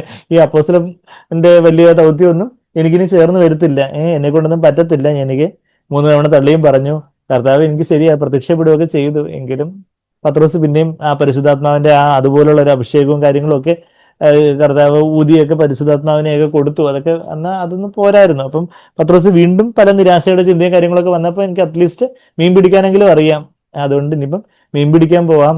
അപ്പൊ ഈ അപ്പോസ്തലനായിട്ട് കർത്താവിനെ കുറിച്ച് പറയാനൊന്നും എനിക്ക് യോഗ്യതയില്ല, ഞാൻ ഒത്തിരി പരാജയപ്പെട്ടവനാ, അതുകൊണ്ട് മീൻ പിടിക്കാൻ പോകുന്നു, ഐ എം ഗോയിങ് ഫിഷിംഗ് എന്ന് പറഞ്ഞുകൊണ്ടും ലീഡറായിട്ടുള്ള ആശാൻ 1 പിഴച്ചാൽ ശിഷ്യന് 51 പിഴയ്ക്കുമെന്ന് നമ്മൾ ഈ പദ്യം പറയുന്നത്. എന്ന് പറയുന്ന പോലെ ഇവിടെ ലീഡറായിട്ട് തിരഞ്ഞെടുത്ത പത്രോസിന് ദൈവരാജ്യത്തിന്റെ ചാവിയൊക്കെ ഏൽപ്പിക്കുന്നു എന്നൊക്കെ മത്തായി 16-ാം അധ്യായത്തിൽ നമ്മൾ വായിക്കുന്നത്. അപ്പം പത്രോസ് പോകുന്നു, അയ്യോ പത്രോസ് ചാൻ പോകുന്നു, നീ പിന്നെ ഞാനും വരുന്നു പറഞ്ഞുകൊണ്ട് ആര് പിന്നാലെ ചെന്നു? ദിദമോസ് എന്ന തോമസും ചെന്നു. പിന്നെന്താ, ഗലീലയിലുള്ള കാനയിലും നഥാനിയേലും. ഇപ്പൊ നഥാനിയേല് എവിടെ ഉള്ളവനാന്ന് ചോദിച്ചാൽ അവന് കാനയിലെ കല്യാണത്തിലെ കർത്താവ് ആദ്യം ഒരു അത്ഭുതം ചെയ്ത്, ആ കാന എവിടെ? കാന ഓഫ് ഗലീലി എന്ന് നമ്മൾ അവിടെ തന്നെ യോഹന്നാൻ 2-ാം അധ്യായത്തിൽ വായിക്കുന്നുണ്ട്. അപ്പൊ ആ ഗലീലി എന്നുള്ള ഡിസ്ട്രിക്റ്റിൽ നിന്നാണ്, ഗലീലിയിലാണ് എന്തൊക്കെയാ ഉള്ളത്? കാന ഉള്ളത്, നസ്രയത്തും ഗലീലിയിൽ തന്നെ ഉള്ളത്. അപ്പം ആ ഗലീലിയിലായിരുന്നു കർത്താവിന്റെ വലിയൊരു മിനിസ്ട്രിയുടെ വലിയൊരു ഭാഗമൊക്കെ ഗലീലിയിലായിരുന്നു. ഗലീലിയ ഇസ്രയേലിന്റെ വടക്ക് ഭാഗത്തായിരുന്നോ തെക്ക് ഭാഗത്തായിരുന്നോ? വടക്ക് ഭാഗത്തായിരുന്നു. എല്ലാവരും വളരെ ഷാർപ്പായിട്ട് പറയുന്നുണ്ട്. നോർത്തേൺ ഇസ്രയേലിലായിരുന്നു. നമ്മൾ ഈ ഇതിന്റെ ബാക്കിൽ നിന്ന് ബൈബിളിന്റെ ബാക്കിൽ നമ്മുടെ ഇസ്രയേലിന്റെ ഭൂപടത്തിലേക്ക് നമ്മൾ നോക്കിയാൽ ഗലീലിയ, പിന്നെ ശമരിയ, പിന്നെ യഹൂദിയയിലാണ് യെരുസലേം ഒക്കെ. അപ്പൊ അതിൽ ജോജിബ് പറഞ്ഞൊരു ഉദാഹരണമൊക്കെ നമ്മൾ പറഞ്ഞായിരുന്നു. അതായത് മലബാർ, കൊച്ചി മഹാരാജ്യം, കൊച്ചി രാജ്യം, തിരുവിതാംകൂർ. പണ്ട് കേരളത്തിലെ, ഇപ്പൊ നമുക്ക് ഇപ്പോഴത്തെ പിള്ളേർക്കൊന്നും 14 ഡിസ്ട്രിക്ട്സ് ഒക്കെ ആയിരിക്കും അറിയാവുന്നത്. എന്നാൽ പണ്ടത്തെ കാലത്ത് 3 രാജ്യങ്ങളായിട്ട് നമ്മുടെ ജഗപ്പനെ പിള്ളേരുടെയൊക്കെ കാലത്തൊക്കെ ഒരു മലബാർ പ്രദേശം, കൊച്ചി, എന്താണ് പറഞ്ഞേ, തിരുവിതാംകൂർ എന്ന് പറയുന്നത് പോലെ ആ ഒരു അർത്ഥത്തിൽ നമുക്ക് ഇസ്രായേലിന്റെ ഭൂപടം നോക്കിയാൽ അതുപോലെ ഒരു ഏകദേശം ഒരു ലോഞ്ചിറ്റ്യൂഡിനൽ സ്ട്രിപ്പ് ഓഫ് ലാൻഡ്, കേരളത്തിന്റെ ഒരു ഭൂപടം പോലെ. അപ്പം ഇസ്രായേലിന് വടക്ക് പ്രദേശത്ത് ഗലീലി പ്രദേശം, പിന്നെ സമരിയ, പിന്നെ എന്താണ് പറയുന്നത്, യഹൂദിയ, ജൂഡിയ. അപ്പം അതുകൊണ്ടാ ഈ ഗലീലിയിൽ നിന്ന് വരുന്നവര് ശമരി വഴിയാ സ്വാഭാവികമായിട്ട് നേരെ വരണ്ടേ. എന്നാ മുഖ്യത്തോടെ 3 കൊല്ലം എന്ന് പറഞ്ഞ ഈ ശമരിയക്കാരെ കണ്ടുകൂടാത്തതുകൊണ്ട് അന്ന് ശൂദന്മാര് കറങ്ങി ചുറ്റി വേറെ വഴി കൂടെ ഒക്കെയാ യഹൂദിയിലോട്ട്, അല്ലെങ്കിൽ യഹൂദിയിലാണല്ലോ യെരുസലേം ദേവാലയത്തിലൊക്കെ അവർക്ക് പോകാൻ. അവർ ശമരിയക്കാരെ ഞങ്ങൾ ഭയങ്കര വിശുദ്ധന്മാരാ, ഈ ശമരിയക്കാരൊക്കെ മോശക്കാരാ, അതുകൊണ്ട് മോശം ജാതിക്കാരാ, അതുകൊണ്ട് ഞങ്ങൾക്ക് അയിത്തം ഉണ്ടെന്നും പറഞ്ഞുകൊണ്ട് അവരെ പോയിക്കൊണ്ടിരുന്നിടത്ത കർത്താവ് നേരെ ചെന്ന് ശമരിയയിലോട്ട് ചെന്ന് വെള്ളം ചോദിച്ച് ട്രഡീഷൻസിനൊക്കെ, ആചാരങ്ങളെ ദുരാചാരങ്ങളെല്ലാം കർത്താവ് ബ്രേക്ക് ചെയ്തു. അതായത് give me a tradition and I will break it എന്ന് സാക്പനം പറയുന്നത് പോലെ ഏതെങ്കിലും ഒരു ആചാരം ഉണ്ടോ, എന്തെങ്കിലും ഒരു സമ്പ്രദായം ഉണ്ടെങ്കിൽ അതിനെ നമുക്ക് ദൈവജന പ്രകാരം അല്ലാത്തുള്ള ആ ട്രഡീഷൻസും കാര്യങ്ങളും ഒക്കെ നമ്മൾ ബ്രേക്ക് ചെയ്യുന്നതിൽ നമുക്കൊരു സന്തോഷം വേണം എന്ന് വെച്ചാൽ കർത്താവിനെ നമ്മൾ പിൻപറ്റുക. അപ്പം ഞാൻ പറഞ്ഞു വരുന്നത് വെച്ചാൽ ഈ ഗലീലയിലുള്ള കാനയിൽ എന്നാണ് ആര് വന്നേക്കുന്നത്? നമ്മുടെ നഥാനിയിൽ വന്നേക്കുന്നത്. ആ നഥാനിയൽ എന്ന് പറഞ്ഞ നസ്രയത്തിൽ നിന്ന് വല്ല നന്മയും വരുമോ എന്ന് പറഞ്ഞ നഥാനിയലിനെ കുറിച്ച് നമുക്ക് യോഹന്നാൻ 1-ാം അധ്യായത്തിൽ ആ കാര്യങ്ങളൊക്കെ നമുക്കറിയാം. അപ്പൊ ആ നഥാനിയലും കൂടെ കൂടി, പിന്നെ ആരാ? സബദി മക്കൾ, ഈ എഴുതിയ യോഹന്നാൻ അപ്പോസ്തലനും ആ, യാക്കോബ് യാക്കോബ്, യോഹന്നാൻ, അവരും ആ പത്രോസും പോയി, ബാക്കി രണ്ടുപേരും ദേ പോകുന്നു. അപ്പൊ പിന്നെ നമുക്ക് അങ്ങ് പോയേക്കാന്ന് പറഞ്ഞ് ഈ സഹോദരങ്ങളും കൂടെ, സബദി മക്കള്, sons of Zebedee also followed. അവന്റെ പിന്നെ ശിഷ്യന്മാരിൽ വേറെ രണ്ടുപേരും, ആ പേര് യോഹന്നാന് പരിശുദ്ധാത്മാവ് അത് ഓർപ്പിച്ച് യുനോ ഒരുപക്ഷെ അത് എഴുതാനുള്ള പ്രേരണ കൊടുത്ത് കാണത്തില്ല, അല്ലെങ്കിൽ ഇന്നാളാണോ ഇന്നാളാണോ ചിലപ്പോൾ യോഹന്നാന് ദൈവാത്മാവ് അത് അത് വെളിപ്പെടുത്തിയില്ല. അപ്പൊ എല്ലാം കൂടെ എത്ര പേരായി? 7 പേരായി. 7 ഡിസൈപ്പിൾസ്. അപ്പം ബാക്കി 11 പേരുണ്ട്. യൂദാസ് പോയിട്ട് ബാക്കി 11 പേരുണ്ട്. 4 പേര് എങ്ങനെയോ ഇവര് മീൻ പിടിച്ചോണ്ട് വരട്ടെ, ഞങ്ങളിവിടെ മൂടിപ്പൊളിച്ച് കിടന്ന് ഉറങ്ങാന്ന് വിചാരിച്ചെന്ന് എനിക്കറിയത്തില്ല. ഏതായാലും 7 പേര് മീൻ പിടിക്കാൻ വേണ്ടി പോയി. അതാണ് നമ്മൾ വായിക്കുന്നത്. അപ്പം 3-ാമത്തെ വാക്യം, ശിമോൻ പത്രോസ് അവരോട്, ഞാൻ മീൻ പിടിക്കുവാൻ പോകുന്നു. അപ്പം ഇവിടെ നമ്മൾ വായിക്കുന്നത് എന്താ? Two of them way together, അവരെല്ലാം കൂടെ ഒരുമിച്ച് കൂടിയിരുന്ന സമയം, വേറെ രണ്ടുപേരും ഒരുമിച്ച് കൂടിയിരുന്നു. അപ്പം ബാക്കി 4 പേരുടെ കാര്യം നമ്മൾ വായിക്കുന്നില്ല. ഇവരെല്ലാം ഒരുമിച്ച് ഉണ്ടായിരുന്നു. അപ്പൊ ശിമോൻ പത്രോസ് പെട്ടെന്ന് ഐഡിയ പറയുവാണ്, ഞാൻ മീൻ പിടി, ഐ എം ഗോയിങ് ഫിഷിംഗ് എന്ന് പറഞ്ഞു. ഞങ്ങളും പോരുന്നു. നീ വരുന്നു, ഞങ്ങളും പോരുന്നു എന്ന് അവർ പറഞ്ഞു. അവർ പുറപ്പെട്ടു, പടക് കയറിപ്പോയി. ആ രാത്രിയിൽ വലിയ വലിയ കാര്യമായി പോയില്ലേ, ഒന്നും പിടിച്ചില്ല. അതാ നമ്മൾ വായിക്കുന്നത്. അപ്പം രാത്രിയിൽ നമ്മള് സാക്ബർ എന്നൊക്കെ നമ്മൾ പലപ്പോഴും ഈ ഒരു പാരബിളിൽ നിന്ന് വേറെ പലപ്പോഴും വേറെ പ്രസംഗങ്ങളിൽ പറയുന്നതൊക്കെ നമ്മൾ കേട്ടിട്ടുണ്ടായിരിക്കും. ഒരുപക്ഷെ അവര് ഒരു സന്ധ്യക്ക് ഒരു 6 മണിക്ക് മീൻ പിടിക്കാൻ പോയി.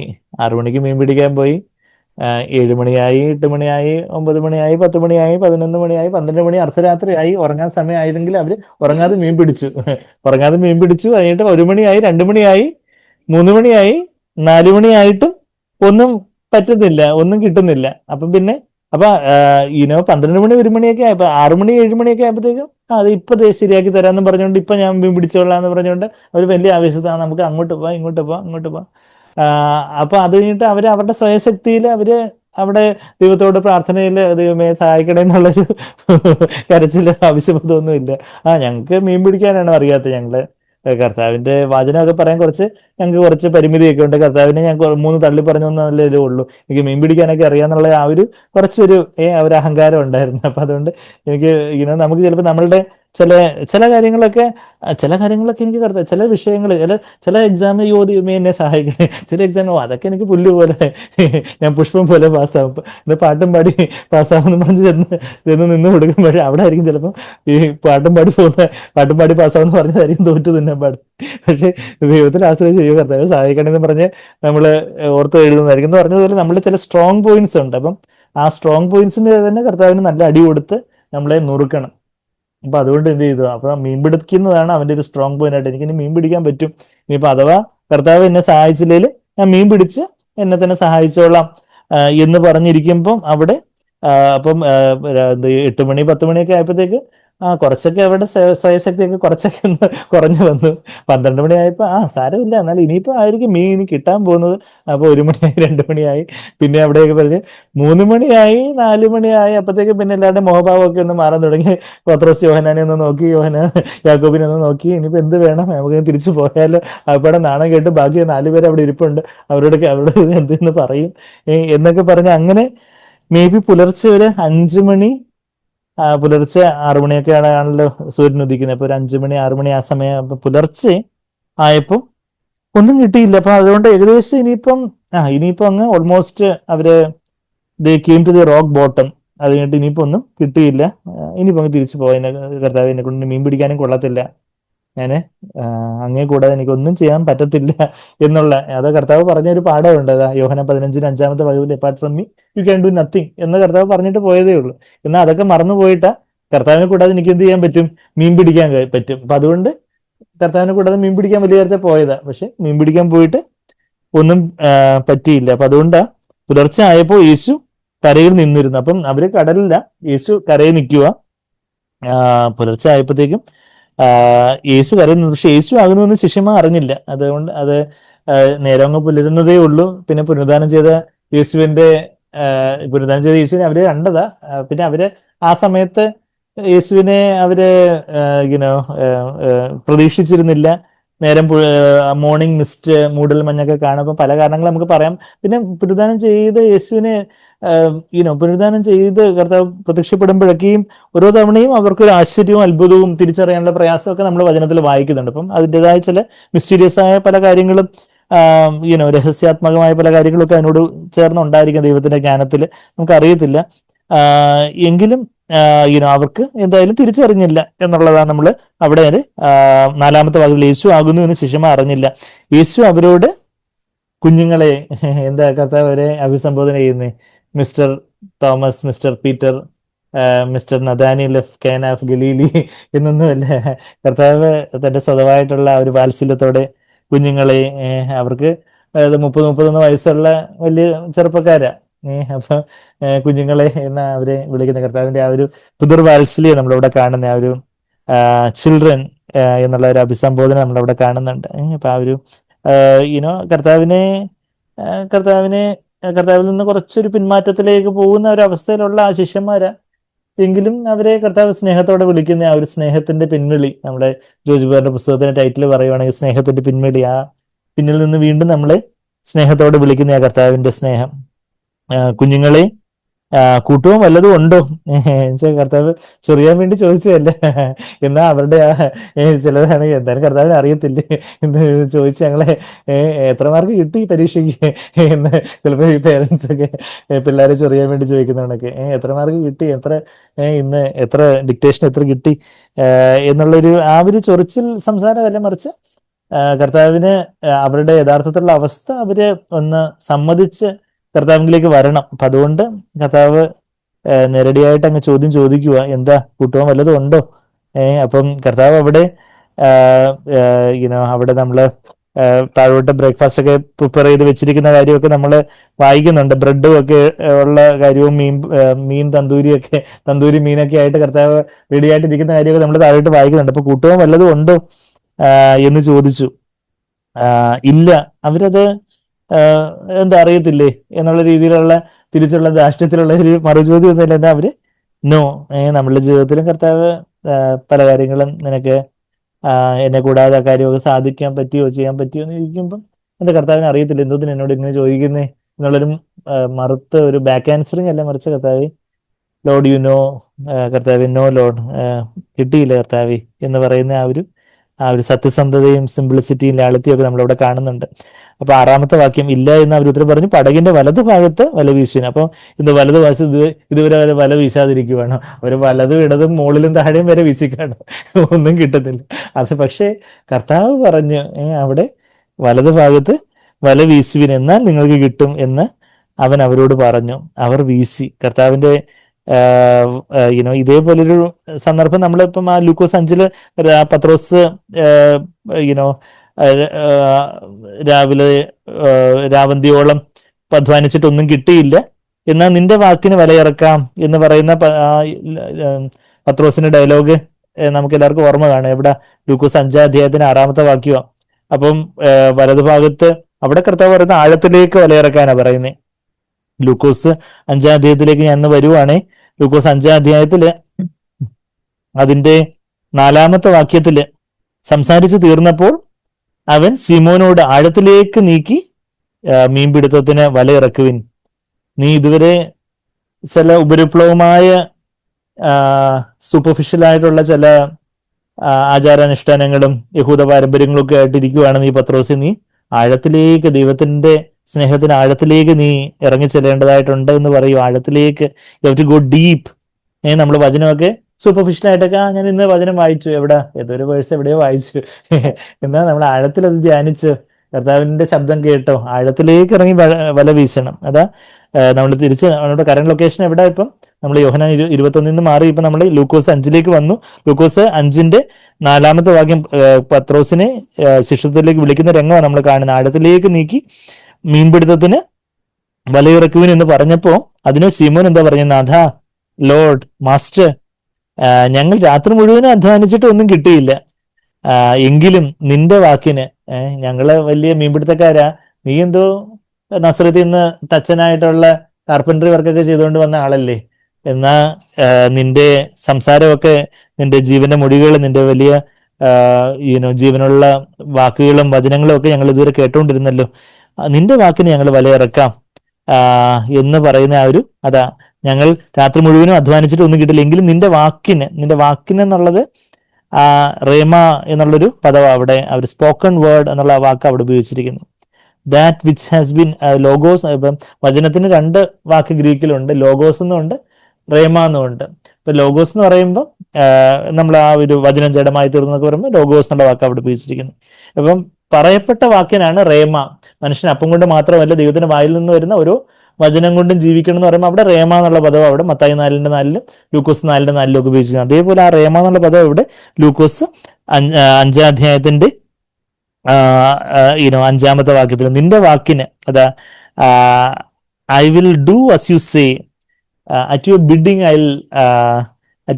I let down the nets എന്നോ മറ്റോ ആണെന്ന് തോന്നുന്നു KJV പറഞ്ഞത്. At your bidding, at your word I will do as you say. അല്ലെങ്കിൽ നിന്റെ വാക്കിന്, നീ സംസാരിച്ച നീ ഇപ്പൊ വലയിറക്കാൻ പറഞ്ഞില്ല. ഇപ്പൊ നമ്മളുടെ ജീവിതത്തിലും പല കാര്യങ്ങളുമൊക്കെ നമ്മള് സ്വയത്തിൽ അധ്വാനിച്ച് സ്വയശക്തിയിലൊക്കെ ചെയ്ത് മടുത്ത്, അല്ലെങ്കിൽ നമ്മൾ ചിലപ്പോൾ പാപത്തെ അതിജീവിക്കാനായിട്ട് നമ്മൾ സ്വയശക്തിയിൽ കോപത്തെയോ മോഹത്തെയോ ആകുല ചിന്തകളെയോ അക്ഷമയോ ഒക്കെ അതിജീവിക്കാനായിട്ട് നമ്മളുടെ സ്വയശക്തിയിലൊക്കെ ശ്രമിച്ച് പരാജയപ്പെട്ട് കാണും. അതപ്പോൾ ഇനിയിപ്പോൾ എന്നെ കൊണ്ട് പറ്റത്തില്ല കർത്താവേ, ഇനിയിപ്പോൾ ഞാനങ്ങ് പരാജയപ്പെട്ട് ജീവിച്ചോളാം എന്ന് നമ്മളുടെ ആ സ്വയശക്തിയുടെ നെല്ലിപ്പലകയിലെത്തി നമ്മൾ നിസ്സഹായതയോടെ കർത്താവിനെ നോക്കുമ്പം കർത്താവ് പറയുക, മോനെ നിനക്ക് പറ്റും, ഞാൻ നിന്നെ സഹായിക്കും എന്ന് പറയുമ്പോൾ കർത്താവേ അവിടുത്തെ വാക്കിന് ഞാൻ വിലയിറക്കാം, അവിടുത്തെ വാക്കിൽ ഞാൻ വിശ്വസിച്ച് കർത്താവേ ഞാൻ ഇനി ജീവിച്ചോളാം, അങ്ങനെ ഞാൻ വിശ്വസിക്കുന്നു. എൻ്റെ സ്വന്തം ശക്തിയിൽ ഒന്നും പറ്റത്തില്ല, എങ്കിലും നിന്റെ വാക്കിന് ഞാൻ വിലയിറക്കാം എന്ന് പറഞ്ഞു. അങ്ങനെ ചെയ്തപ്പം മീൻകൂട്ടം അവിടുത്തെ മീനെല്ലാം കൂടെ ഈ കാന്തത്തില് 20 തുണ്ടുകൾ വന്ന് ഒട്ടിപ്പിടിക്കുന്നത് പോലെ ഈ വലയിലേക്ക് എല്ലാം കൂടെ വന്ന് കീറും. 6-ാമത്തെ ഭാഗത്തിൽ അവർ അങ്ങനെ ചെയ്തപ്പോൾ പെരുത്ത മീൻകൂട്ടം അകപ്പെട്ടു, വല കീറാറായി. മറ്റേ പടകിലെ കൂട്ടാളികളൊക്കെ സഹായിക്കാൻ വന്ന കാര്യവും പിന്നീട് പത്രോസിന് പാപബോധം ഉണ്ടാകുന്ന കാര്യവും എന്നെ വിട്ടു പോകണമേ ഞാൻ പാപിയായ മനുഷ്യനാന്ന് പറയുന്ന കാര്യമൊക്കെ നമ്മളവിടെ അതിന്റെ ലൂക്കോസ് 5-ാം അധ്യായത്തിന് 8-ാമത്തെ വാക്യത്തിലൊക്കെ നമ്മൾ വായിക്കുന്നുണ്ട്. ഞാൻ നിന്നെ മീൻ പിടിക്കുന്നവരാക്കും എന്നൊക്കെ പറയുന്ന കാര്യവും ഒക്കെ നമ്മളവിടെ വായിക്കുന്നുണ്ട്. ഞാൻ തിരിച്ച് യോഹന്നാൻ 21 വരുക. യോഹന്നാൻ 21 വരുമ്പോൾ നമ്മൾ എന്താ വായിക്കുന്നേ? പടകിന്റെ വലത് ഭാഗത്ത് വല വീശുവിന് 6-ാമത്തെ വാക്യം യോഹന്നാൻ 21 കറണ്ട് ലൊക്കേഷൻ യോഹന്നാൻ 21:6 പടകിന്റെ വലത് ഭാഗത്ത് വല വീശുവാൻ എന്നാൽ നിങ്ങൾക്ക് കിട്ടും എന്ന് അവൻ അവരോട് പറഞ്ഞു. അവർ വീശി, മീനിന്റെ പെരുപ്പം ഹേതുവായി അത് വലിക്കുവാൻ കഴിഞ്ഞില്ല. അത്രമാത്രം വലിയ മീൻകൂട്ടം ഉണ്ടായി. വലിയ 153 വലിയ മീന് വന്നെന്നൊക്കെ നമ്മുടെ തൊട്ട് താഴെ നമ്മളവിടെ വായിക്കുന്നുണ്ട്. അതിന്റെ എക്സാക്ട് നമ്പറൊക്കെ നമ്മൾ താഴോട്ട് വായിക്കുന്നുണ്ടല്ലോ. എത്രാമത്തെ വാക്യത്തിലായിരുന്നു? 153. അതെ, 11-ാമത്തെ വാക്യത്തില് 153 എന്നുള്ള വായിക്കുന്നത്. അത് ലാർജ് ഫിഷ്, ചെറിയ നത്തലയും ചൂടയും കൊഞ്ചൊന്നുമല്ല, എന്താ മറിച്ച് വലിയ മീന്, വലിയ സ്രാവോ. ഇനിയിപ്പം വലിയ വലിയ മീനിന്റെ പേരൊക്കെ എനിക്ക് അത്ര അറിയത്തില്ല. അപ്പൊ അതുപോലുള്ള വലിയ വലിയ മീനുകളൊക്കെ വന്ന് കയറിയ കാര്യമാണ് നമ്മളിവിടെ വായിക്കുന്നത്. അപ്പൊ അതാ നമ്മളതിന്റെ 6-ാമത്തെ വാക്യത്തില് അവർക്ക് ഹേതുവായി അത് വലിക്കാൻ കഴിഞ്ഞില്ല. യേശു സ്നേഹിച്ച ശിഷ്യൻ, വീണ്ടും യോഹന്നാൻ തന്നെ പരിചയപ്പെടുത്തുന്ന ആ ഒരു വാക്ക്, യേശു സ്നേഹിച്ച ശിഷ്യൻ. യേശുവിനെ സ്നേഹിച്ച ശിഷ്യൻ അല്ല, യേശു സ്നേഹിച്ച ശിഷ്യൻ തന്റെ അഡ്രസ്സ്, തന്റെ ID പ്രൂഫ്, നിന്റെ ID കാർഡ് കാണിക്കുക.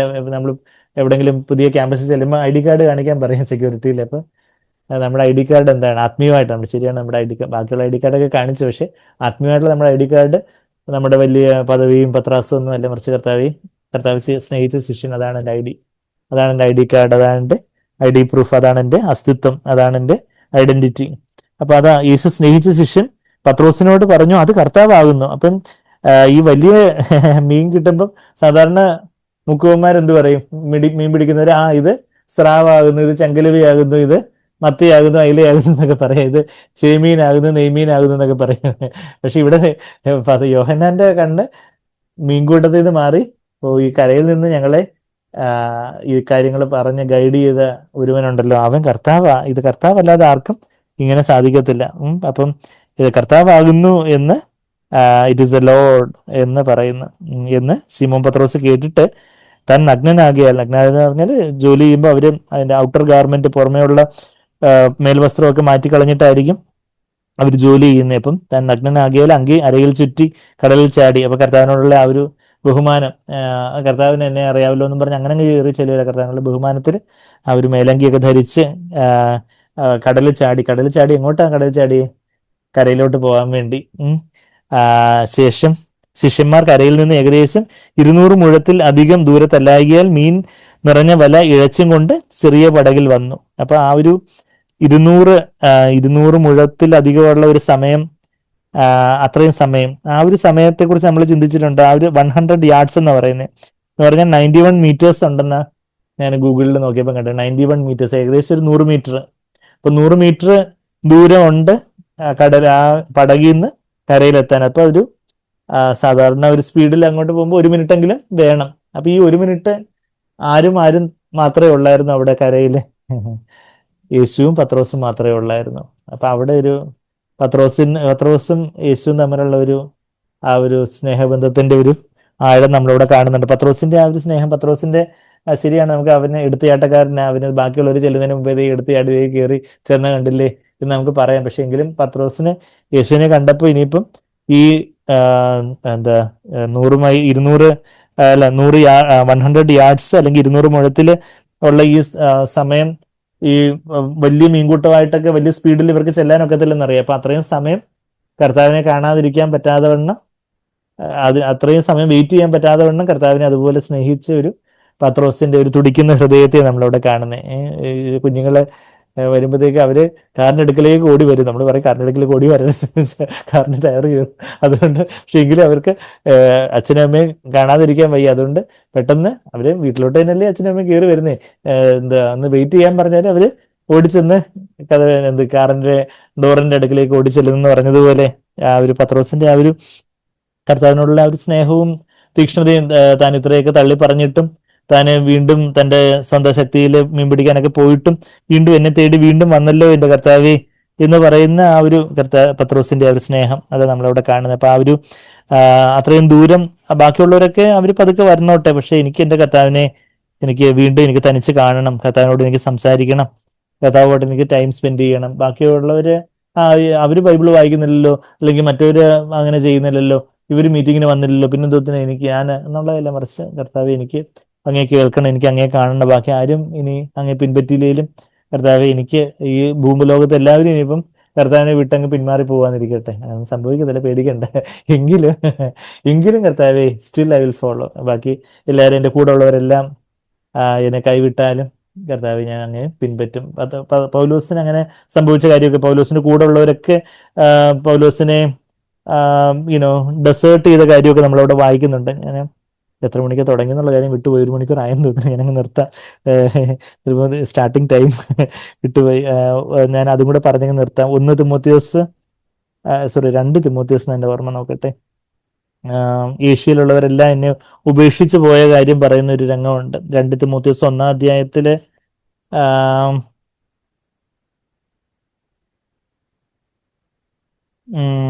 അത്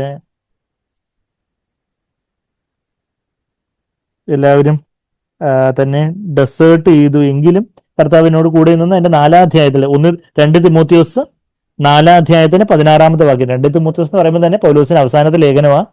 4-ാം അധ്യായം എന്ന് പറയുമ്പോൾ അതിന്റെ അവസാനത്തെ അധ്യായം 2 തിമോത്തിയോസ് 4-ാം അധ്യായത്തിന് 16-ാമത്തെ വാക്യത്തില് എന്താ പറയുന്നത്? എന്റെ 1-ാം പ്രതിവാദത്തിൽ ആരും എനിക്ക് തുണ നിന്നില്ല, എല്ലാവരും എന്നെ കൈവിട്ടു, അത് അവർക്ക് കണക്കിടാതിരിക്കട്ടെ, ദൈവം അവരോട് ക്ഷമിക്കട്ടെ.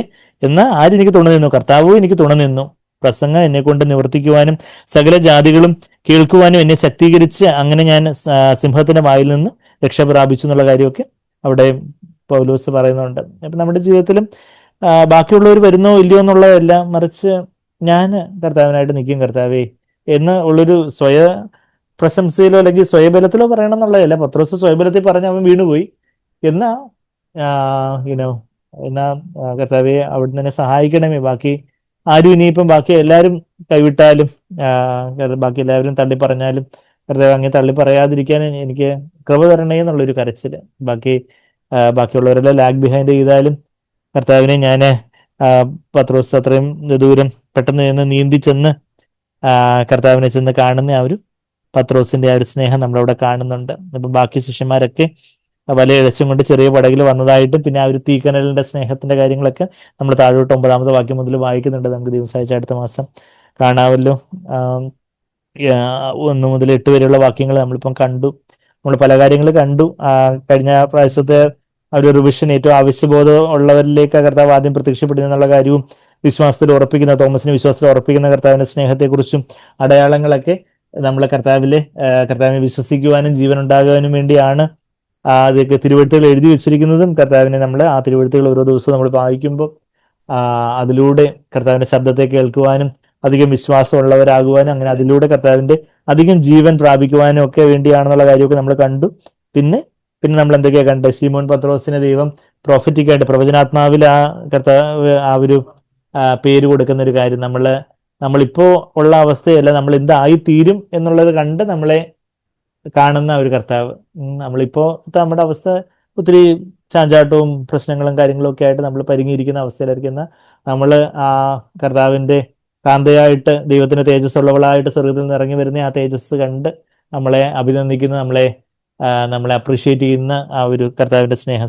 സൈമൺ പീറ്ററിന്റെ കാര്യവും നഥാനിയലിന്റെ കാര്യവും തോമസിന്റെ കാര്യവും ബാക്കി ശിഷ്യന്മാരുടെ കാര്യവും ഒക്കെ അവര് ഇറങ്ങിപ്പോയിട്ടും അവര് ഒരർത്ഥത്തിൽ അവരൊരു ചെറിയ പിന്മാറ്റാവസ്ഥയിലേക്ക് പോയിട്ടും അവരുടെ ആ ഒരു സ്വയശക്തിയൊക്കെ ഒന്ന് നെല്ലിപ്പലകി എത്താൻ കർത്താവ് കാത്തിരുന്ന് കർത്താവ് അവരെ അതുപോലെ റോക്ക് ബോട്ടത്തിൽ എത്തിയപ്പം കർത്താവ് പെട്ടെന്ന് കുഞ്ഞുങ്ങളെ എന്നൊരു വിളി. എന്തെങ്കിലും കിട്ടിയോ? ഒന്നും കിട്ടിയില്ല. എന്നെങ്കിൽ വലത്തെ വശത്ത് വലയിറക്കാനും പറഞ്ഞു. വലിയ മീൻകൂട്ടമൊക്കെ കിട്ടി. എന്ന പത്രോസിന്റെ ആ ഒരു സ്നേഹവും പത്രോസിന് ആ ഒരു കർത്താവിനെ വെയിറ്റ് ചെയ്യാന് പത്രോസിന് പറ്റത്തില്ലായിരുന്നു. കർത്താവ് അത്രമാത്രം ആ ഒരു പത്രോസിന്റെ ഹൃദയത്തിൽ ആ ഒരു നന്ദിയും സ്നേഹവും ഒക്കെ തിരതല്ലിയിരുന്ന കാര്യമൊക്കെ നമ്മൾ കാണുന്നുണ്ട്. നമുക്കും കർത്താവിനോട് അതുപോലെ ഒരു ആദ്യ സ്നേഹം ഉണ്ടോ? അതുപോലെ കർത്താവെ, എനിക്ക് അങ്ങേ കാണണം, അങ്ങേ കേൾക്കണം, കർത്താവെ അവിടുത്തോടു കൂടി എനിക്ക് സമയം ചെലവഴിക്കണം, കർത്താവെ അങ്ങേ എനിക്ക് അധികമായിട്ട് അറിയണം, അവിടുത്തെ വചനത്തെ അറിയണം, അങ്ങനെയൊക്കെയുള്ളൊരു കർത്താവിനുള്ള ഒരു ആദ്യ സ്നേഹം നമ്മുടെ ഹൃദയത്തിൽ നിന്നും കത്തുന്നുണ്ടോ? കർത്താവ് നമുക്കായിട്ട് തീക്കനലുമായിട്ട് കാത്തിരിക്കുന്ന ഒരു കർത്താവിനെ തുടർന്ന് നമ്മൾ കാണുന്ന ആ തീക്കനലിലെ കർത്താവിന്റെ സ്നേഹത്തെ പ്രതിനിധീകരിക്കുന്ന ഒരു തീക്കനല്. പത്രോസ് ഒരു തീക്കനലിന്റെ അതേപോലെ ഒരു തീക്കനലിന്റെ മുമ്പിൽ പത്രോസ് തള്ളിപ്പറഞ്ഞ കാര്യമൊക്കെ നമ്മൾ ഇത് യോഹന്നാൻ 18:18 നമ്മൾ വായിച്ചാൽ അത് ഞാൻ ഡീറ്റെയിൽ ആയിട്ട് പോകുന്നില്ല. അടുത്ത ആഴ്ച നമുക്ക് അടുത്ത പ്രാവശ്യം അതൊക്കെ ഒന്നുകൂടെ ഒക്കെ കാണാമല്ലോ. എന്നാൽ ആ എങ്ങനെയുള്ളൊരു കൽക്കരി തീക്കനലിന്റെ മുമ്പിൽ താൻ തള്ളിപ്പറഞ്ഞു, അതുപോലൊരു കൽക്കരി തീക്കനല് കർത്താവ് ഒരുക്കി കാത്തിരിക്കുവാണ്. കർത്താവിന്റെ സ്നേഹത്തിന്റെ തീക്കനലുമായിട്ട് ആ തള്ളിപ്പറയലിന്റെ തീക്കനലിനെ മായ്ച്ചു കളയാൻ തക്കവണ്ണം സ്നേഹത്തിന്റെ ഒരു തീക്കനലുമായിട്ട് കർത്താവ് നമുക്ക് വേണ്ടി കാത്തിരിക്കുന്നു. നമ്മളുടെ ജീവിതത്തിലെ എന്തെല്ലാം പരാജയങ്ങളോ പ്രതികൂലങ്ങളോ ഒക്കെ ഉള്ള അവസ്ഥയിലും വീണ്ടും സ്നേഹത്തിന്റെ തീക്കനലുമായിട്ട് കാത്തിരിക്കുന്ന ആ കർത്താവിന്റെ സ്നേഹം, ആ കർത്താവിനെ ചെന്ന് എൻകൗണ്ടർ ചെയ്യുവാൻ അഭിമുഖീകരിക്കാനായിട്ട് നമ്മൾ ഓടിച്ചാടി ഉള്ള അതുപോലൊരു ആവേശം നമുക്കുണ്ടോ? അതോ നമ്മളിങ്ങനെ തണുപ്പന്മാരായിട്ട് എല്ലാവരും ഒക്കെ ഒന്ന് പോട്ടെ, പിന്നെ ഞാൻ അതൊക്കെ മറഞ്ഞ് ഇങ്ങനെ ബാക്കി വേറെ ആരെങ്കിലും ആണെങ്കിൽ മുഖമൊന്നും കാണിക്കാതെ ഈ പിള്ളേരെ ഇങ്ങനെ 5 പേരെ വിളിക്കുമ്പോൾ ചിലരാണെങ്കിൽ എന്താണ് ക്ലാസ്സിൽ 5 പേരെ വിളിക്കുമ്പോൾ ചിലരാണെങ്കിൽ ബാക്കിയുള്ളവരുടെ മറവിൽ ഇങ്ങനെ തലയൊക്കെ കുനിച്ച് മറഞ്ഞു വരും. പത്രോസിനിടയിൽ അങ്ങനെ വരായിരുന്നില്ലേ? ഞാൻ തള്ളി പറഞ്ഞവൻ, അതുകൊണ്ട് ഞാൻ യോഹന്നാനും തോമസും നഥാനിയേലും എല്ലാവരും മുമ്പ് പോയിക്കും, ഞാനിങ്ങനെ പതുക്കെ മുഖമൊന്നും കാണിക്കാതെ വരാം. പക്ഷെ പത്രോസിന് അറിയായിരുന്നു, കർത്താവിനെ അറിയാം പത്രോസിന് തന്നെ ഇനിയിപ്പോൾ അഥവാ ശാസിച്ചാലും സാരമില്ല, ഇനിയിപ്പോൾ ഒരു 2 അടി തന്നാലും പത്രോസ് പറയും നന്ദി കർത്താവേ എന്ന് പറയും. അതുപോലെ ഒരു റെഡിയായിട്ട് കർത്താവിനെ വീണ്ടും ചെന്ന് കാണാനുള്ളൊരു ഒരു ഒരുക്കത്തോടെ പോകുന്നൊരു പത്രോസിന്റെ ഒരു സ്നേഹം നമ്മൾ കാണുന്നുണ്ട്. അപ്പൊ ആ ഒരു ധൈര്യം, ആ ഒരു പ്രാഗൽഭ്യത്തോടെ കർത്താവിന്റെ സന്നിധിയിൽ നമ്മുടെ ജീവിതത്തിൽ ഇനി നമ്മൾ ചിലപ്പം പാപത്തിൽ വീണു പോയി കാണോ, അല്ലെങ്കിൽ വേറെ പല വീഴ്ചകളും ഉണ്ടായി കാണെങ്കിൽ പോലും നമ്മൾ പമ്മിയും പരിങ്ങിയല്ല കർത്താവിന്റെ അടുക്കിലേക്ക് വരണ്ടേ. കർത്താവ് നെഞ്ചും വിരിച്ച് എനിക്ക് ചെല്ലാം, എന്നുവെച്ചാൽ എനിക്ക് വേണ്ടി രക്തം ചൊരിഞ്ഞ എൻ്റെ കർത്താവ്, എനിക്ക് വേണ്ടി ഉയർത്തെഴുന്നേറ്റ് എനിക്ക് വേണ്ടി ഇന്ന് പക്ഷപാതം ചെയ്യുന്ന എൻ്റെ കർത്താവ്. അതുകൊണ്ട് കർത്താവിനെ തള്ളിക്കളയത്തുള്ള ഒരു വിശ്വാസത്തോടെ എനിക്ക് പത്രോസിനെ പോലെ എനിക്കും വേറെ ആരും വരാൻ താമസിച്ചാലും ഞാൻ കർത്താവിൻ്റെ അടുക്കിലേക്ക് ഓടിച്ചെല്ലും എന്നുള്ള ആ ഒരു വിശ്വാസത്തോടെ നമുക്കായിരിക്കും. ആ കാര്യങ്ങളൊക്കെ കർത്താവ് നമ്മളെ കൂടുതലായിട്ട് ഉത്സാഹിപ്പിക്കട്ടെ. കർത്താവിനെ തേടി വരുവാനും ഇത്രത്തോളം എന്നെ നടത്താനും ഞാനും എൻ്റെ കുടുംബവും എന്തുള്ളൂ. പത്രോസിനെയും യോഹന്നാനെയും ഒക്കെ ഓരോ ശിഷ്യന്മാരും അവരെ തേടി ചെല്ലുവാൻ തക്കവണ്ണം അവരുടെ എന്തെങ്കിലും യോഗ്യത നോക്കിയല്ല കർത്താവ് തേടി ചെന്നത്. എന്ന കർത്താവിന്റെ സ്നേഹം, കർത്താവിന്റെ വിശ്വസ്തത, അവിടുന്ന് ശിഷ്യന്മാരുടെ പിന്നാലെ കൂടിയ കർത്താവ്. ചിലരാണെങ്കിൽ ഇങ്ങനെ വിടാതെ അങ്ങ് പിൻപറ്റുന്നെന്ന് പറയുന്നത് പോലെ ശിഷ്യന്മാരെ എങ്ങോട്ട് പോയാലും അവരുടെ എല്ലാ നീക്കങ്ങളും സശ്രദ്ധ നിരീക്ഷിച്ച് വേണ്ടുന്ന സമയത്ത് അവർക്ക് പ്രത്യക്ഷപ്പെട്ട് അവർക്ക് വേണ്ടുന്ന ആത്മീയ ആഹാരം മാത്രമല്ല, ഭൗതികമായിട്ടുള്ള ഫിഷ് തന്തൂരിയും ബ്രെഡും എല്ലാം കൂടെ പ്രിപ്പയർ ചെയ്ത് കൊടുക്കുന്ന ഒരു കർത്താവിന്റെ സ്നേഹം. അപ്പൊ അതാ നമ്മൾ ഈ പാട്ടിലും പാടുന്ന, ഇത്രത്തോളം എന്നെ കൊണ്ടുവന്നിടുവാൻ ഞാനും എൻ്റെ കുടുംബം എന്തുള്ളൂ. നമ്മുടെ ജീവിതത്തിലും നമ്മുടെ കുടുംബത്തിലും ഒക്കെ എന്തെല്ലാം സാഹചര്യങ്ങളിലും എല്ലാം കർത്താവ് നമ്മളെ വിടാതെ പിന്തുടർന്ന് തന്നെ വെളിപ്പെടുത്തുകയും നമ്മളെ പോഷിപ്പിക്കുകയും വഴുതി പോകാമായിരുന്ന സാഹചര്യങ്ങളിൽ നമ്മളെ വീണ് തളടിയായി പോകാമായിരുന്ന സാഹചര്യങ്ങളിലൊക്കെ നമ്മളെ താങ്ങി നിർത്തിയ കർത്താവിന്റെ സ്നേഹം, വിശ്വസ്തത, ഇത്ര നന്മകൾ അനുഭവിപ്പാൻ എന്തുള്ളൂ യോഗ്യത കർത്താവേ. ഇത്രത്തോളം എന്നെ ആഴമായി സ്നേഹിക്കുവാൻ എനിക്ക് എന്ത് യോഗ്യതയുള്ള, ഇത്ര ശ്രേഷ്ഠമായതെല്ലാം തന്നിടുവാൻ കർത്താവ് എന്ത് യോഗ്യത. ഭാവിയെ കരുതുന്ന കർത്താവ്, ഇത്രത്തോളം എന്നെ അത്ഭുതമായിട്ട് മറ്റുള്ളവരുടെ മുമ്പാകെ ഒരു അത്ഭുത വിഷയമാക്കി തീർക്കുന്ന കർത്താവ്, ഇത്രത്തോളം എന്നെ ധന്യനാക്കി തീർക്കുന്ന കർത്താവ്, എന്നെ കാത്തു സൂക്ഷിക്കുന്ന കർത്താവ്, നമുക്ക് ആ ഒരു നിറഞ്ഞ നന്ദിയോടെ കർത്താവിനെ നോക്കി, സന്തോഷത്തോടെ നന്ദിയോടെ നമുക്ക് നമ്മളെ തേടി വന്ന ആ സ്നേഹത്തെ നോക്കി കർത്താവിനെ നോക്കി നമുക്ക് പറയാം. ഇത്രത്തോളം എന്നെ കൊണ്ടുവന്നിടുവാൻ ഞാനും നിൻ കുടുംബവും എന്തുള്ളൂ. ഇത്ര നന്മകൾ ഞങ്ങളനുഭവിപ്പാൻ എന്തുള്ളൂ യോഗ്യത നിൻ മുൻപിൽ. ഇത്ര നന്മകൾ ഞങ്ങളനുഭവിപ്പാൻ എന്തുള്ളൂ യോഗ്യത നിൻ മുൻപിൽ. ഇത്രത്തോളം എന്നെ ആഴമായി സ്നേഹിപ്പാൻ ഞാനും എൻ കുടുംബവും എന്തുള്ളൂ. ഇത്ര ശ്രേഷ്ഠമായതെല്ലാം തന്നിടുവാൻ എന്തുള്ളൂ യോഗ്യത നിൻ മുൻപിൽ. ഇത്ര ശ്രേഷ്ഠമായതെല്ലാം തന്നിടുവാൻ എന്തുള്ളൂ യോഗ്യത നിൻ മുൻപിൽ. ഇത്രത്തോളം എൻ്റെ ഭാവിയെ കരുതാൻ ഞാനും എൻ കുടുംബവും എന്തുള്ളൂ. ഇത്രത്തോളം എന്നെ അത്ഭുതമാക്കുവാൻ എന്തുള്ളൂ യോഗ്യത നിൻ മുൻപിൽ. ഇത്രത്തോളം എന്നെ അത്ഭുതമാക്കുവാൻ എന്തുള്ളൂ യോഗ്യത നിൻ മുൻപിൽ. ഇത്രത്തോളം എന്നെ ധന്യനായി തീർക്കുവാൻ ഞാനും എൻ കുടുംബവും എന്തുള്ളൂ. ഇത്രത്തോളം എന്നെ കാത്തു സൂക്ഷിക്കുവാൻ എന്തുള്ളൂ യോഗ്യത നിൻ മുൻപിൽ. ഇത്രത്തോളം എന്നെ കാത്തു സൂക്ഷിക്കുവാൻ എന്തുള്ളൂ യോഗ്യത നിൻ മുൻപിൽ. ഇത്രത്തോളം നമ്മളെ കൊണ്ടുവന്ന ആ ഒരു കർത്താവ്, ഇത്രത്തോളം എന്നെ സ്നേഹിപ്പാനായിട്ട്, ഇത്രത്തോളം എന്നെ ആഴമായി സ്നേഹിപ്പാൻ കർത്താവേ എന്നിൽ എന്ത് യോഗ്യതയുണ്ട് എന്ന് നമ്മള് കർത്താവിന് മുമ്പാകെ നമ്മളുടെ ആ ഒരു നമ്മളുടെ അയോഗ്യതയെ യോഗ്യതയായി കണക്കിടുന്ന ആ സ്വർഗത്തിന്റെ സ്നേഹം, നമ്മൾ എത്ര കർത്താവിനെ തള്ളിപ്പറഞ്ഞ്, എത്ര തവണ നമ്മൾ പിന്മാറ്റത്തിലേക്ക് പോയി, എത്ര തവണ നമ്മുടെ സ്വയബലത്തിൽ ആശ്രയിച്ച് നമ്മൾ പല കാര്യങ്ങളും നമ്മൾ ആ ഒരു ലോകത്തിന് പിന്നാലെ, മനുഷ്യമാനത്തിന് പിന്നാലെ, ജഡിക സുഖങ്ങൾക്ക് പിന്നാലെ, പണസ്നേഹത്തിന് പിന്നാലെയൊക്കെ അറിഞ്ഞും അറിയാതെയൊക്കെ നമ്മൾ എത്ര തവണ മാറി പോയിട്ടുണ്ടെങ്കിലും വീണ്ടും നമ്മളെ തേടി വരുന്ന ആ കർത്താവിന്റെ സ്നേഹം, നമ്മളെ വിടാതെ പിന്തുടരുന്ന ആ സ്വർഗത്തിന്റെ വേട്ടപ്പെട്ടി എന്ന് പറയുന്നത് പോലെ നമ്മളെ വിടാതെ പിന്തുടരുന്ന ആ സ്നേഹത്തിന്റെ പിൻവിളി, ആ സ്നേഹത്തിലേക്ക് നമ്മളെ ആകർഷിപ്പാനായിട്ട്, തന്നെ തന്നെ വീണ്ടും വീണ്ടും തന്നെ തന്നെ വെളിപ്പെടുത്താനായിട്ട്.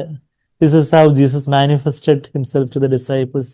തന്നെ തന്നെ ഇപ്രകാരം ശിഷ്യന്മാർക്ക് വെളിപ്പെടുത്തി കൊടുത്ത ഒരു കർത്താവിന്റെ ഓരോ തവണയായിട്ട്, ആദ്യത്തെ തവണ ആവട്ടെ, രണ്ടാമത്തെ തവണയാവട്ടെ, മൂന്നാമത്തെ തവണയാവട്ടെ, മടുത്തു പോകാതെ യേശു പിന്നെയും പിന്നെയും തന്നെ തന്നെ വെളിപ്പെടുത്തുന്ന ആ ഒരു കർത്താവിന്റെ സ്നേഹം. എന്നാ വെളിപ്പെടുത്താനായിട്ട് കർത്താവ് പല പല അത്ഭുതങ്ങളൊക്കെ ചെയ്യുമ്പോൾ അത് മീനാകുന്നു, അത് അത്ഭുതമാകുന്നു, അത് അടയാളമാകുന്നു എന്നൊക്കെ പറഞ്ഞ് നമ്മൾ അന്ധരായിട്ടായി പോകുന്നു. എന്നാൽ യോഹന്നാൻ അപ്പോസ്തലന് ഇത് കർത്താവാകുന്നു എന്ന് കാണുവാൻ അവൻ്റെ കണ്ണുകൾ തുറക്കപ്പെട്ടു. കർത്താവിൻ്റെ മറുപടി ചാരിയിരുന്ന ആ കർത്താവിൻ്റെ ഹൃദയസ്പന്ദനം പറഞ്ഞ ആ അപ്പോസ്തലന് ഇത് എൻ്റെ കർത്താവിൻ്റെ കരങ്ങളാണ്, ഇതെൻ്റെ കർത്താവാണെന്ന് തിരിച്ചറിയുവാൻ ആ വലിയൊരു മീൻകൂട്ടം ആ മലയിൽ എന്തോ വന്ന് കയറുന്നത് അവൻ സെൻസ് ചെയ്തപ്പം തന്നെ ഇത് കർത്താവായിരിക്കുമോ, കർത്താവാണോ, കർത്താവ് തന്നെ, ഇത് കർത്താവ് തന്നെ എന്ന് അവൻ ഉറപ്പിച്ചു. അവനത് വിശ്വാസത്തോടെ ഏറ്റു പറഞ്ഞു. പത്രോസിന് യാതൊരു സംശയവും ഇല്ലായിരുന്നു. അവന് ഓടിച്ചെന്ന് അവൻ്റെ പിന്മാറ്റത്തിൻ്റെ ജാള്യതയൊന്നും അവനെ പിന്നിലേക്ക് വലിച്ചില്ല. എന്ന കർത്താവിനോടുള്ള സ്നേഹം, കർത്താവിന് എന്നെ വിട്ടുപോ സാത്താൻ എന്ന് പറഞ്ഞാലും സാരമില്ല, അത് നിത്യജീവന മൊഴികളാണെന്ന് ഏറ്റെടുത്തുകൊണ്ട് അതും കേൾക്കാനുള്ള തയ്യാറെടുപ്പോടെ അവന് രണ്ടും കൽപ്പിച്ച് അവൻ വസ്ത്രമൊക്കെ ധരിച്ച് എത്രയും പെട്ടെന്ന് കടലിലേക്ക് എടുത്തു ചാടി തൻ്റെ കർത്താവിനെ എനിക്ക് തനിച്ച് ഒന്നുകൂടെ ഒന്ന് കാണണം, ഒന്നുകൂടെ ഒന്നും ആ പാദത്തെങ്കിലും വീണ് മാപ്പ് പറയണം എന്നുള്ള ആ ഒരു വലിയ ആഗ്രഹത്തോടെ അവന് വീണ്ടും കർത്താവിനെ എതിരേൽക്കാനായിട്ട് ചെല്ലുന്ന അവൻ്റെ ആ വിശ്വാസത്തിൻ്റെ ധൈര്യം, ആ സ്നേഹത്തിൻ്റെ ധൈര്യം, കർത്താവിൻ്റെ സ്നേഹത്തിലുള്ള അവൻ്റെ ആ ഒരു വലിയ കോൺഫിഡൻസ്, വലിയൊരു പ്രാഗൽഭ്യം. എനിക്ക് എൻ്റെ കർത്താവിൻ്റെ അടുക്കിലേക്ക് പോകാനൊക്കും, കർത്താവിനെ തള്ളിക്കളയത്തില്ല എന്നുള്ള ആ ഒരു വിശ്വാസം. നമുക്ക് കർത്താവിൻ്റെ അടുക്കിലേക്ക് ഓടിയണയാൻ നമ്മളെ സ്നേഹിക്കുന്ന ആ സ്നേഹനിധിയായ ദൈവം കർത്താവ് ഈ സ്നേഹത്തിൽ എന്നെ ആഴമായിട്ട് ഉറപ്പിക്കണമെന്ന് പ്രാർത്ഥിക്കുന്നു. ഉരുപ്പുളവുമായിട്ട് എന്തെങ്കിലുമൊക്കെ കർത്താവെ അതിലൊക്കെ തൃപ്തിപ്പെട്ടിരിക്കാതെ കർത്താവെ ആഴത്തിലേക്ക് വലയിറക്കുവാൻ എന്നെ സഹായിക്കണമെന്ന് നമുക്ക് പ്രാർത്ഥിക്കാം. കർത്താവിൻ്റെ വാക്കെങ്കിലും ഞാൻ വലയിറക്കും. കർത്താവ് പറഞ്ഞില്ലെങ്കിൽ, വാക്ക് പറഞ്ഞില്ലെങ്കിൽ കർത്താവ് ഞാൻ വലയിറക്കാതിരിക്കും. അവിടുന്ന് വാക്ക് പറയുന്നിടം വരെ ഞാൻ കാത്തിരിക്കും. മനുഷ്യൻ അപ്പം കൊണ്ട് മാത്രമല്ല, മീനും കൊണ്ടുമല്ല, ദൈവത്തിന്റെ വായിൽ നിന്ന് വരുന്ന ഓരോ വാക്കുകൊണ്ടും ജീവിക്കണ്ടേ. പിതാവ് പറയാതെ പുത്രൻ ഒരിക്കലും വലയിറക്കുകയില്ല. പിതാവ് ചെയ്ത് കാണിച്ചിരുന്നത് പോലെ തന്നെ പിതാവ് ചെയ്ത് കാണിച്ചിരുന്നതെല്ലാം അതുപോലെ വലയിറക്കിയ ഒരു പുത്രൻ. ആ പുത്രനെ കണ്ട് ശിഷ്യന്മാരും കർത്താവിൻ്റെ വാക്കെങ്കിലും വലയിറക്കാനായിട്ട് അവർ ശീലിച്ചു. അവർക്ക് പല പരാജയങ്ങൾ വന്നുവെങ്കിലും കർത്താവ് അവരെ ചേർത്ത് കൊണ്ടു. അവരെ പരിശുദ്ധാത്മാ അതുപോലെ നുറുക്കപ്പെട്ട് അതുപോലെ അവർ സീറോ റോക്ക് ബോട്ടത്തിൽ എത്തുമ്പോഴെല്ലാം കർത്താവ് തന്നെ വെളിപ്പെടുത്തി. വീണ്ടും വീണ്ടും ആ 40ഓളം ദിവസങ്ങൾ അവര് നുറുങ്ങി അവരുരുകി അവരൊന്നുമില്ലാതായി തീർന്ന ആ 50-ാമത്തെ ദിവസം കർത്താവ് സ്വർഗത്തിലേക്ക് ആരോഹണം ചെയ്ത് വീണ്ടും ഒരു 10 ദിവസങ്ങളും കൂടെ അവരതുപോലെ നുറുക്കത്തിൽ അവരുടെ നിസ്സഹായതയിൽ നിലവിളിച്ചപ്പോൾ അവരതുപോലെ നെല്ലിപ്പലകയിൽ എത്തിയപ്പോൾ സ്വയശക്തിയുടെ ആ നെല്ലിപ്പലകയിൽ അതുപോലെ എത്തിയപ്പോൾ പരിശുദ്ധാത്മാവ് അതീവ ശക്തിയോടെ, അത്യന്ത ശക്തിയോടെ ദൈവരാജ്യം അവരിലേക്ക് ഇറങ്ങി വന്നു. പരിശുദ്ധാത്മാവിന് വലിയൊരു പെന്തക്കോസ്ത് നിറവ് അവരിലേക്ക് ഇറങ്ങി വന്നതുപോലെ അവര് കർത്താവിൻ്റെ വാക്കിൽ മാത്രം ബലിയിറക്കുന്നവരായി തീർന്നു. അവര് സ്വയശക്തിയിലൊന്നും തൻ്റെ ചങ്കുറപ്പിൽ, തൻ്റെ സ്വയബലത്തിലൊന്നും ചെയ്യാൻ സാധിക്കത്തില്ല, കർത്താവിനെ പിരിഞ്ഞൊന്നും ചെയ്യാൻ സാധിക്കത്തില്ല എന്നുള്ള ഒരു തിരിച്ചറിവിലേക്ക് അവർ ആഴത്തിൽ വന്നു. നമ്മളുടെ ജീവിതത്തിൽ കർത്താവ് പല പരാജയങ്ങളും രാവന്തിയോളം എല്ലാം മീൻ പിടിച്ചിട്ടൊന്നും കിട്ടാതെ വണ്ണമുള്ള പല പാപത്തിലുള്ള വീഴ്ചകളാവട്ടെ, നമ്മളുടെ ജീവിതത്തിൽ തന്നെയുള്ള പല പരാജയങ്ങളോ പല യുക്താനുഭവങ്ങളിലൂടെയൊക്കെ അവിടെ ആ കർത്താവിൻ്റെ അത്ഭുതം കാണുന്നതിന് മുമ്പ് തന്നെ അവിടെ പരാജയങ്ങൾ കാണുമ്പോഴും ഇത് കർത്താവാകുന്നു എന്ന് പറയാൻ തക്കവണ്ണം ഇത് എൻ്റെ കർത്താവിൻ്റെ കരവാണ്, ഇത് എനിക്കിവിടെ ഒരു വീഴ്ചയുണ്ടായി, കർത്താവെ അവിടുന്ന് കൃപ തരാത്തതാണ്, ഇതും കർത്താവിൻ്റെ കരവാണെന്ന് കാണുവാൻ, എനിക്കിവിടെ ഒരു കുറവുണ്ടായി, എനിക്ക് അവിടെ കർത്താവെ ഞാൻ അങ്ങനെ വേദനിപ്പിക്കുന്ന രീതിയിലുള്ള ചില ചിന്തകളും വാക്കുകളും പ്രവൃത്തികളൊക്കെ എന്നിലുണ്ടായതും കർത്താവെ അവിടുന്ന് എനിക്ക് കൃപ തരാത്തതുകൊണ്ടാണ്, ഇതും കർത്താവിൻ്റെ കരവാണെന്ന് കാണുവാൻ. നമ്മളുടെ ജീവിതത്തിൽ ചില പ്രതികൂലങ്ങളും പ്രതിസന്ധികളും ഒക്കെ വരുമ്പോഴും, അത്ഭുതങ്ങൾ മാത്രമല്ല അതിനു മുമ്പുള്ള ചില പ്രതിസന്ധികളും ഒക്കെ വരുമ്പോഴും ഇതെൻ്റെ കർത്താവാണ്, കർത്താവ് അനുവദിക്കാതെ ഇതെൻ്റെ പിതാവ് തന്ന പാനപാത്രമാണ് എന്ന് യേശു കർത്താവ് യൂദാസ് എന്ന പാനപാത്രത്തെ നോക്കി പറഞ്ഞതുപോലെ കർത്താവെ ഞങ്ങളെ അങ്ങനെ കാണുവാൻ ഹൃദയശുദ്ധിയുള്ളവർ ഭാഗ്യവാന്മാർ, അവരെല്ലായിടത്തും ദൈവത്തെ കാണുമല്ലോ കർത്താവെ. ഞങ്ങളുടെ പരാജയങ്ങളിലായാലും പ്രതിസന്ധികളിലായാലും വിജയങ്ങളിലും അത്ഭുതങ്ങളിലും എല്ലാം എല്ലായിടത്തും ഇതിൻ്റെ കർത്താവാണെന്ന് പറയുവാൻ കർത്താവേ, അങ്ങനെ ആ ഒരു വലിയ ആവേശത്തോടെ അങ്ങേ ചെന്ന് എതിരേൽക്കുവാൻ പത്രോസിനെ പോലെ, യോഹന്നാനെ പോലെ അങ്ങേ തിരിച്ചറിയുവാനും പത്രോസിനെ പോലെ അങ്ങേ ചെന്ന് എതിരേൽക്കുവാനും ഒക്കെ ഞങ്ങളെ സഹായിക്കണേ കർത്താവേ. ഞങ്ങൾ ഓരോ സാഹചര്യങ്ങളിലും അങ്ങയിലേക്ക് വന്ന് പറ്റിച്ചേരുവാനും അങ്ങേ ആരാധിക്കുവാനും ഞങ്ങളെ സഹായിക്കണമെന്ന് പ്രാർത്ഥിക്കുന്നു. ഇത്രത്തോളം ഞങ്ങളെ കൊണ്ടുവന്ന് ഇടുവാൻ ആഴമായി സ്നേഹിപ്പാൻ ഞങ്ങൾ എന്തുള്ളൂ.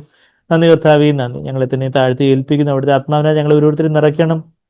ഞങ്ങളെ ഫ്രഷായിട്ട് അവിടുത്തെ സ്നേഹത്തിൽ കർത്താവെ ആഴത്തിൽ ഉറപ്പിക്കണമെന്ന് പ്രാർത്ഥിക്കുന്നു. അവിടുത്തെ കർത്താവെ ആ സ്നേഹത്തിൽ കർത്താവെ ആ അതിവിശുദ്ധ സ്ഥലത്ത് തന്നെ കർത്താവെ നങ്കൂര് ഉറപ്പിക്കുവാൻ ഞങ്ങളെ സഹായിച്ചാട്ടെ കർത്താവെ. നന്ദി കർത്താവെ, നന്ദി. അവിടുന്ന് അത് ചെയ്തിരിക്കുന്ന ഓർത്ത് ഞങ്ങളെ സ്തുതിക്കുന്നു. ഞങ്ങൾ വിശ്വസിക്കുന്നു കർത്താവെ. ഞങ്ങൾ ഈ കേട്ട വചനങ്ങളൊക്കെ എന്തെങ്കിലുമൊക്കെ കുറെ അറിവുകളായിട്ട് കർത്താവെ ഞങ്ങളുടെ മനസ്സിൽ ഏതോ കോണിൽ ഒതുങ്ങിക്കൂടാതെ കർത്താവെ അത് ഹൃദയത്തിലേക്ക് ഇറങ്ങുവാൻ തക്കവണ്ണം കർത്താവെ ഞങ്ങളുടെ ജഡത്തെ, ഞങ്ങളുടെ സ്വന്തം ശക്തിയെ, സ്വന്തം ഇഷ്ടത്തെ ഞങ്ങൾ കർത്താവെ അവിടുത്തെ വചനത്തിന് മുമ്പാകെ അടിയറവ് പറയുന്നു. അവിടുത്തെ ആത്മാവിനാൽ ഞങ്ങളെ നിറയ്ക്കണം. പരിശുദ്ധാത്മാവ് ഈ വചനങ്ങളൊക്കെ കർത്താവെ, ഈ വചന സത്യങ്ങൾ ഞങ്ങളുടെ ഹൃദയ പലകമേൽ ഇപ്പൊ തന്നെ എഴുതിയാട്ട് കർത്താവെ, ഞങ്ങളുടെ ഒരു ജീവിത സാഹചര്യങ്ങളിലും കർത്താവെ അങ്ങയിൽ വിശ്വസിച്ച് അധികം ജീവനുള്ളവരായി തീരുവാൻ, അവിടുത്തെ തിരുവെഴുത്തുകളെ വിശ്വസിച്ച് അധികം ജീവനുള്ളവരായി തീരുവാൻ നിങ്ങൾ ഓരോരുത്തരെയും അങ്ങ് സഹായിച്ചായിട്ട് അവിടുന്ന് ചോദിക്കുന്നത് നിലയ്ക്കുന്നതിൽ അത്യന്തപരമായിട്ട് ചെയ്യും. നിങ്ങൾ വിശ്വസിക്കുന്നു. നന്ദി കർത്താവേ, നന്ദി.